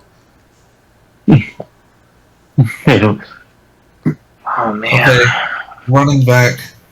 And Max, Do we have any snacks in the car? and as you ask that question, Max, you're the first to notice. It seems that Miss King has gone ahead and brought a small bag of snacks from the gas station. She takes out a stick of beef jerky, and she hands it to you, Max. And she says, "I know how you love these things, so I got you one." Thank you. And I go to town on it. I start you know how dogs get when they start playing with a chew toy? Oh my god. I just start gnawing at this this beef jerky, just going. It's not a very pretty way to eat, so to speak. Because Acacia considers all the kids her responsibility. She's hey, Beatrice, did you see all that? Just rubbing her eyes like she got something in them or she's incredibly sleepy. I think so. You saw three old women with women who were knitting with held a pair of garden shears. I think those were just normal scissors. Well, cloth ones. Exactly right. Exactly right. You can see through the mist. Yep, it does seem like Beatrice at least possesses some level of being able to see through the mist. Perhaps not completely, but more than most mortals for sure. That's something that you definitely pick up on. Yeah, you definitely need to come to the camp, and we'll see if you're a demigod. Demigod 2. Doesn't smell like it. What about the cult? It's not a cult.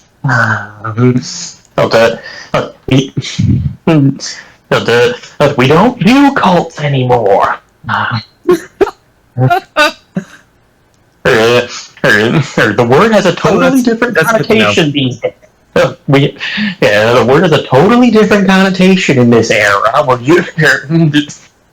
So we don't do that. So we don't do that anymore. Fortunately. And then the journey continues as you make the rest of the trek to arriving to camp.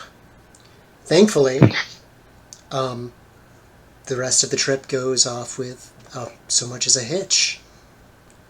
Perhaps. Question. Yeah, what's up? Did Halcyon's mom buy any of the other snacks, or is she just Yes, a she favoritist bought. in Max's fate? No, all of the snacks were from Max. I'm so sorry, guys. Like she just Oh, yeah. adores this I'm the best. I'm poor, the favorite. poor, lost, presumably homeless boy. You know, who can't ever get enough to eat. No, she bought everybody snacks. Yeah. Oh, Acacia brought snacks. Next, anyone want sugar-free lollipops? Lollipop. Yeah, Acacia has really bad taste. Oh my goodness. I'm so blessed. I'm so blessed by having you guys as my players. You guys are great. I was worried, and I feel like I do not have to be worried now. This is great. So Simon just picks through the snacks and takes something and just eats it with the wrapper, with everything. So real quick, because I realize that we're a little far along here.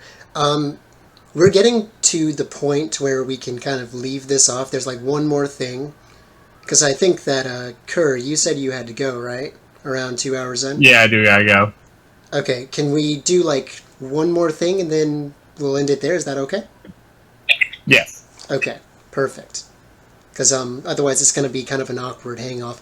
So you arrive at the border of camp at the base of Half-Blood Hill, presumably. There's no pine tree there. Funny fact. That has not happened Yep, yet. that hasn't happened. Yeah. Not yet.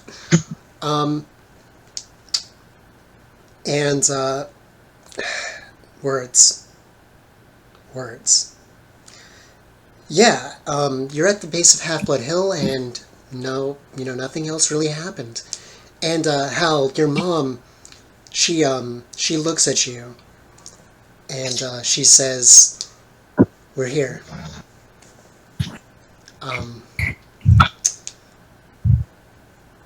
I can't go with you, Hal. Why not? Your father, he explained to me that this is really only a place for demigods. I can't go through. There's a barrier or something, as he explained it to me. Yeah, sorry, Hal. Yeah, sorry, Hal. It's the rules. And So sorry, go ahead. My bad. she can't come with me. But where will you be? I'm. And she looks just heartbroken as you ask her that question. And she sighs as she closes her eyes and she tries to find the words to, explain to her child about what is going on. I'm gonna have to go back home. But this isn't a forever thing. This is just a summer camp. When September comes around and it's time to go back to school, I'll be here to get you. Hey, and Miss King, I promise he will be safe here. If here. Yeah, there's no safer place, really. And the woods are nice. And the Athena kids have lots of books. How do you react to what your mom is telling you?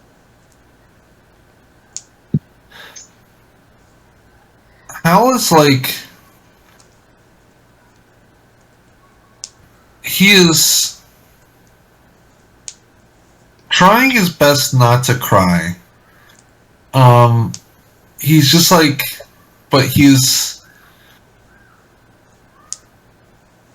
kind of succeeding. He's just like,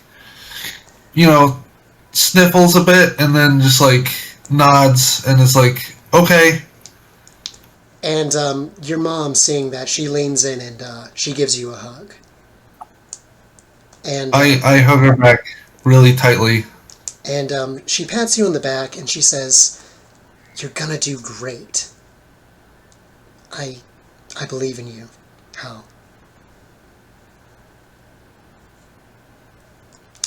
And then, perhaps all too soon, the hug comes to an end as your mom sort of ushers everyone from the car.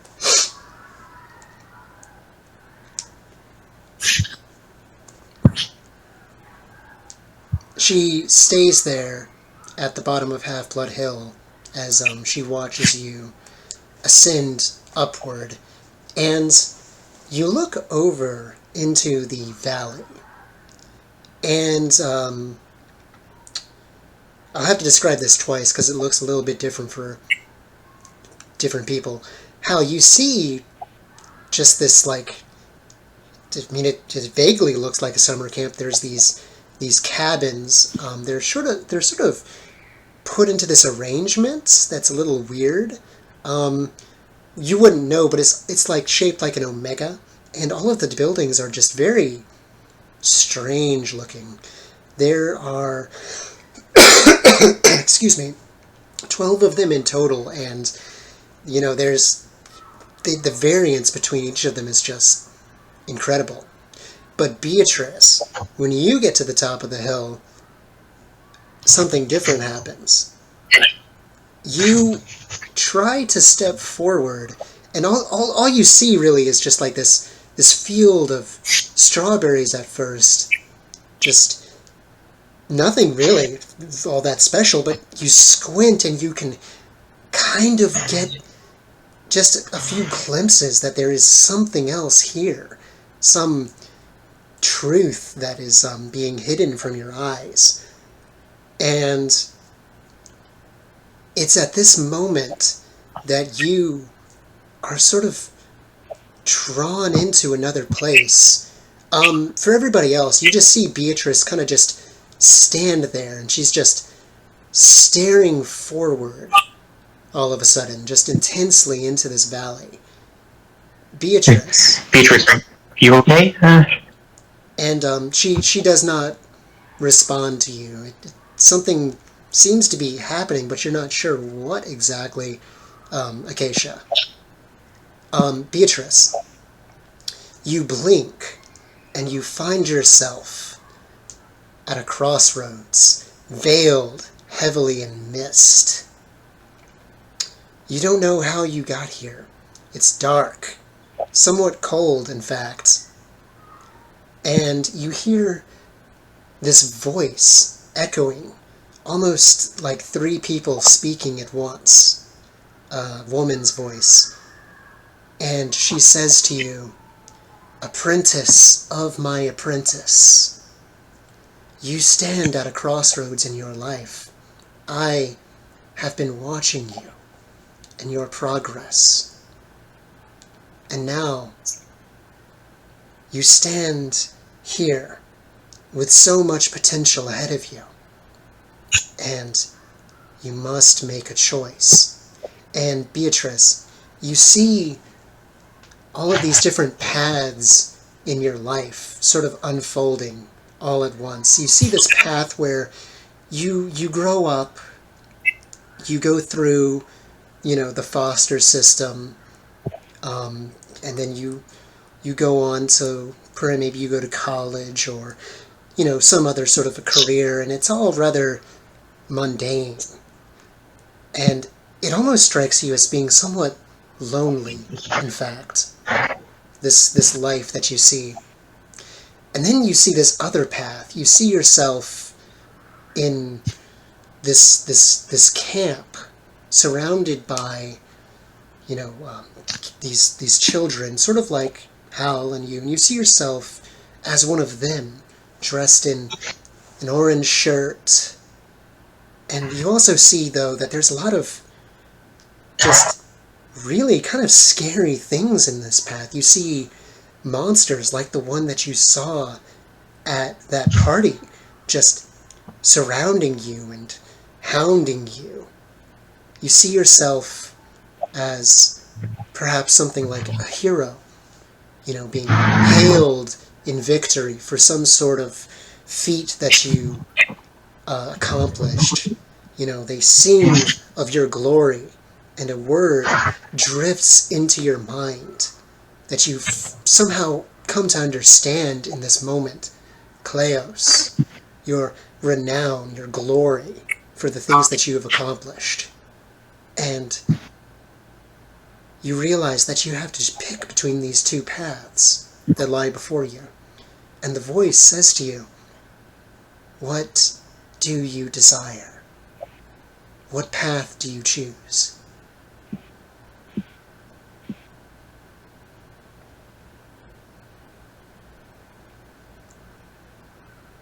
I'll go with Hal, please. And the voice sort of chuckles at that answer. And it sort of echoes in that sort of triplet sort of form, and it responds to you, and it says, very well then, my daughter. And you find that your vision clears suddenly, and the barrier that was holding you back gives way as this magic sort of ripples outward, stronger than anything you've encountered before, in fact. And you walk into the camp, and above you, you see something glowing, and you look up, and everybody witnesses this. You see an emblem of acclaiming, a torch in warm orange light floating above Beatrice's head. Okay.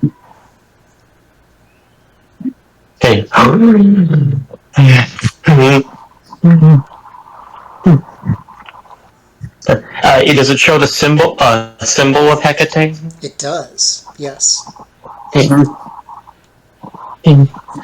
Beatrice, you've been claimed by Hecate! Hey, on your first day in camp! Oh yeah, Simon- it's not a cult. I'll remember that, don't worry. Simon kind of drops to his knees and just goes, "Hail Beatrice, daughter of Hecate, the Lady of Crossroads." Yeah, that's cold behavior. I'm sorry. Yeah, Hal's like, Okay. should I be kneeling too? Do I have to Yeah. kneel?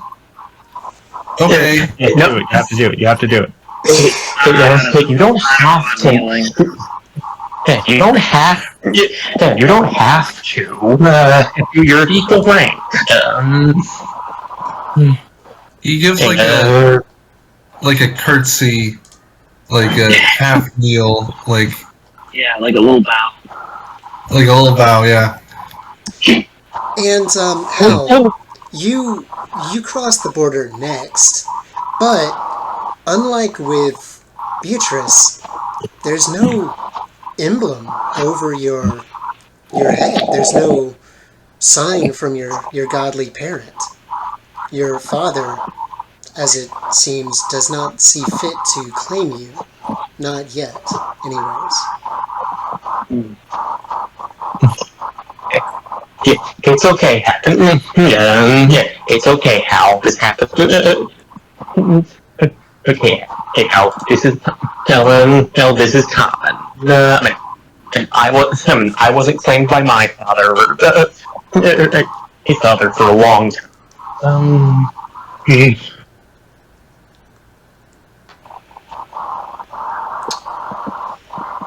And then, Okay. sorry, go ahead, my bad. Yeah, how long did you have to wait? it, it, uh, it, 2.5 years. Oh, wow, 2.5 years.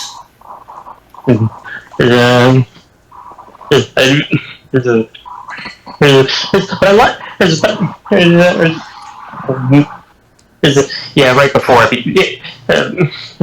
what Annie I was in Hermes cabin before then, and now I'm the counselor there. And we welcome all travelers.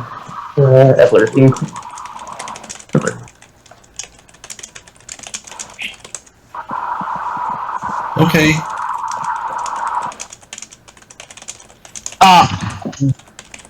Beatrice should notice right about now that Simon is a ghost person. As her vision has cleared.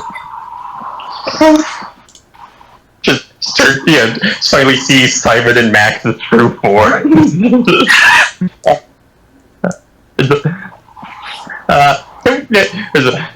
to end the scene on Beatrice's reaction? Yeah, I think she just looks at them.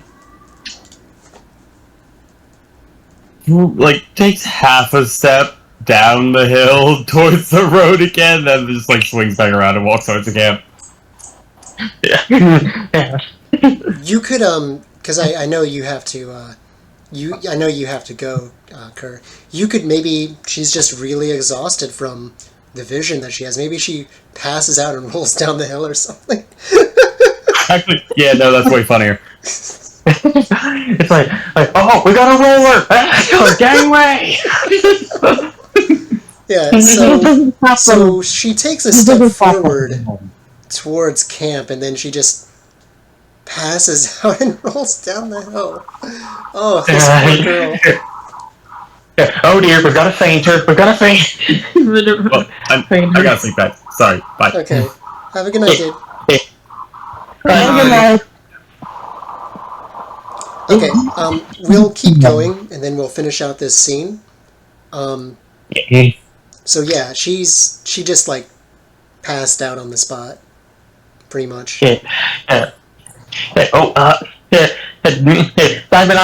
I got Beatrice. You get them, you get checked in with Mr. D. And Okay. it's then it's then that you before you can go any further, Max, you try to go through the barrier, and it's like walking into a wall. It's just bonk, you know, right into it.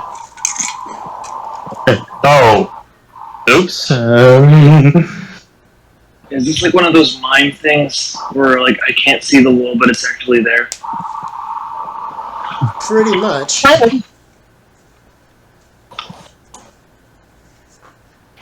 I'm gonna like smack the wall a few times.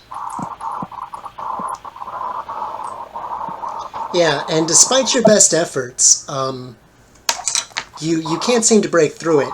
And it's at this point that you hear something from behind you.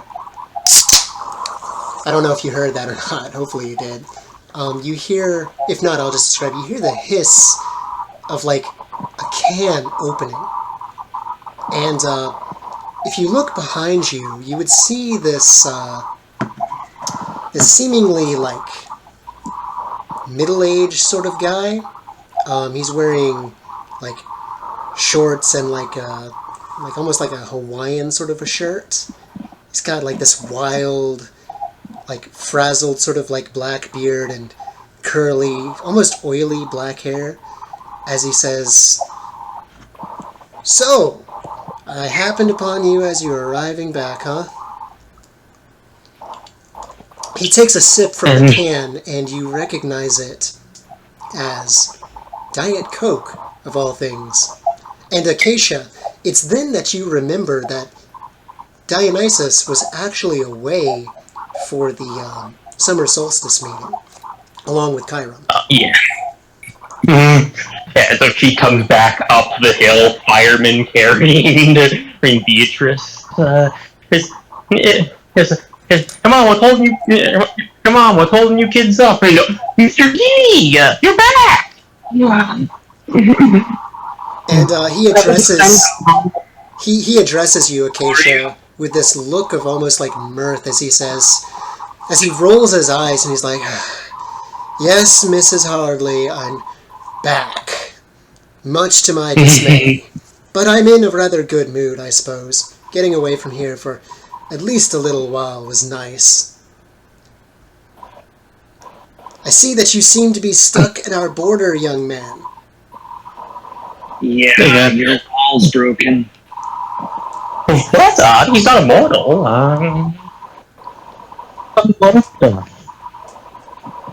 Well, he's not immortal, but he is the very thing that this barrier was erected to keep out. And as he says that, Max, you get the feeling that whoever this guy is, he smells very strongly of grapes, by the way, like this sort of like grapey sort of smell, right? And you get the feeling that he can see right through the mist, right at you, and can see you for exactly what you are.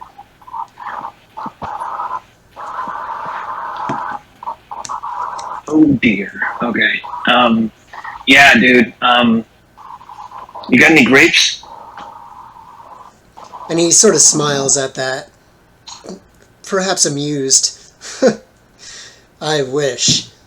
Father Zeus forbade me from having any sort of things that I could brew into some wine. And he looks up at the sky as he says that. But nothing happens. And that, at least for now. I'll tell you what, young man. You have my permission to go through the barrier. Perhaps Cabin 11 can have you as a mascot. I'm sure they would appreciate the company in any case. Isn't that right, Hardly Mrs.? Sure thing. Sure thing, Mr. D. He rode in the car all the way here and never, and never once snapped at a kid. So what you mean to say was that he was a good boy? Yes. He was a good boy during the whole drive over here.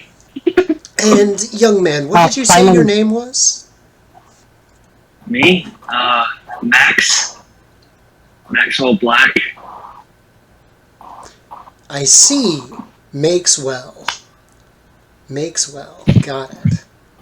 Well, then what are you waiting for? Go in. Okay. I'll try to step through again.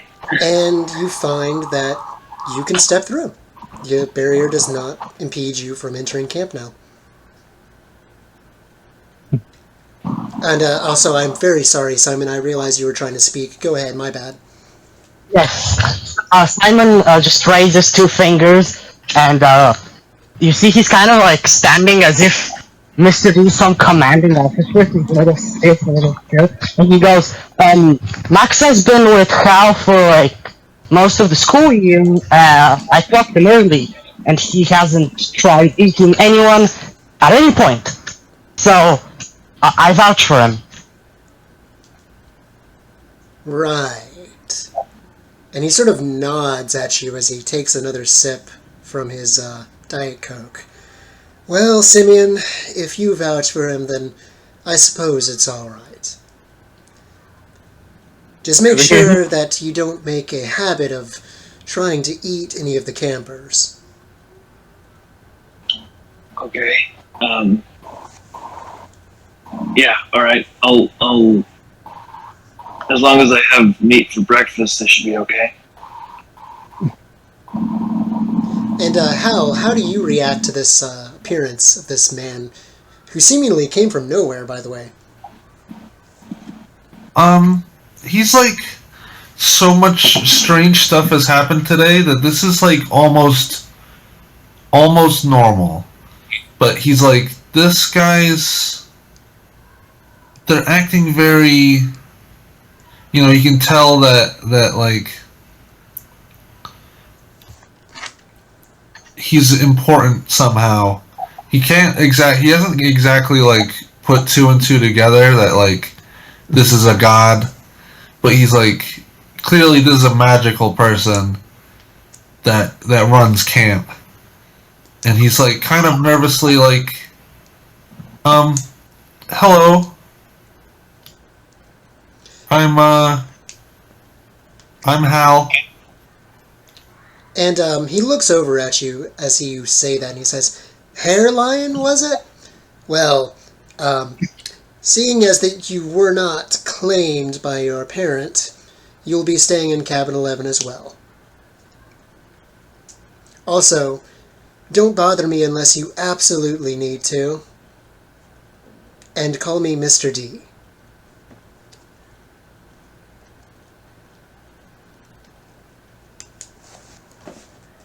Oh, fuck. What?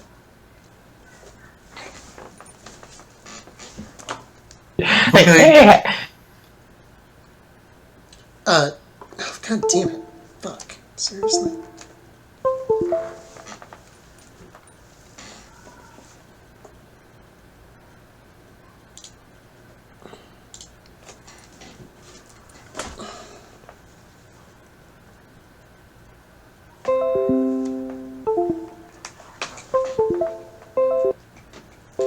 Half years I was. Hey guys, I'm so sorry. I was. Hold up. My internet connection just glitched, so I have not been here for like the past 30 seconds. What was the last thing you heard me say? Mr. D saying don't bother. Okay, right. Don't bother me unless you absolutely need to, and refer to me as Mr. D. I am, much to my displeasure, your camp director. One of them, at least.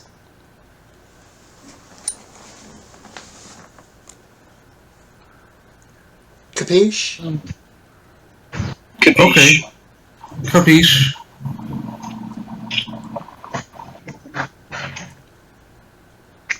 If you often mispronounce names. Yeah, I was Andrea for 2 years. And I'm still Simeon, which is close.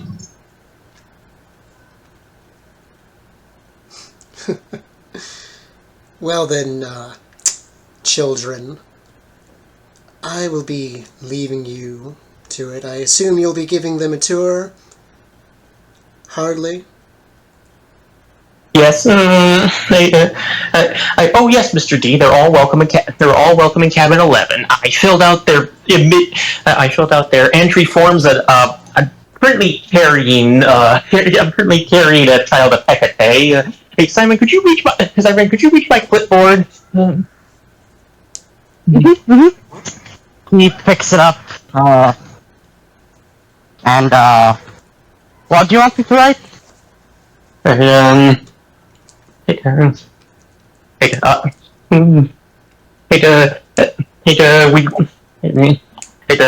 we're gonna have to change. We'll have to update Beatrice's forms. Because it turns out she is the demigod.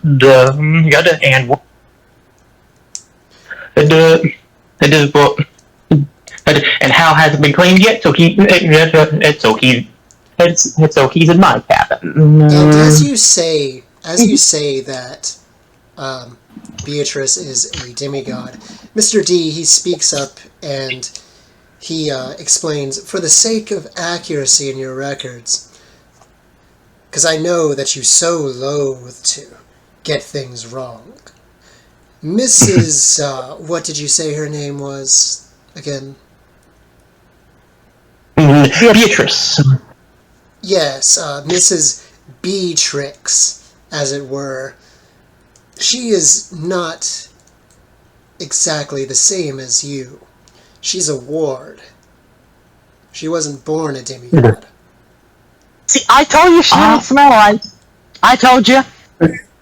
Oh, that's why she got stuck on the barrier.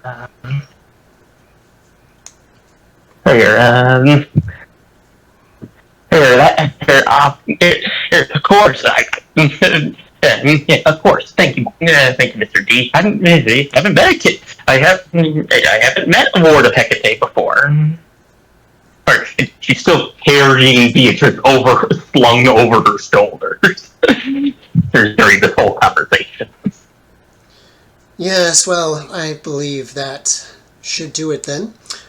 Good luck. And then he walks down the hill towards the big house, leaving you to it. And if there's nothing else you guys would like to do, we can call the session there. Oh, I'm happy with it. Yeah, I'm happy to do that. I gotta Yeah. sleep. Okay, let me... Can I Yeah. What's have up? Simon do one more thing? What's up? So as they descend the slopes of Half-Blood Hill, Simon is just gonna run over them and just shout the Bacchic cry. That's and just proclaim that the Mad God has returned because he likes Mr. D more than most people. Yeah. Leroy, the Mad God has returned. And you see the campers giving you strange sort of looks. A few of them have sort of gathered around the other side of the hill. Hal, do you look back at your mom before you fully go into camp? Yes. She looks at you, I and she waves up at you. wave back. And she yells up at you, "I'll see you in September, Hal." I'll see you then. And then you watch as she goes back into the car and she drives off back to New York City.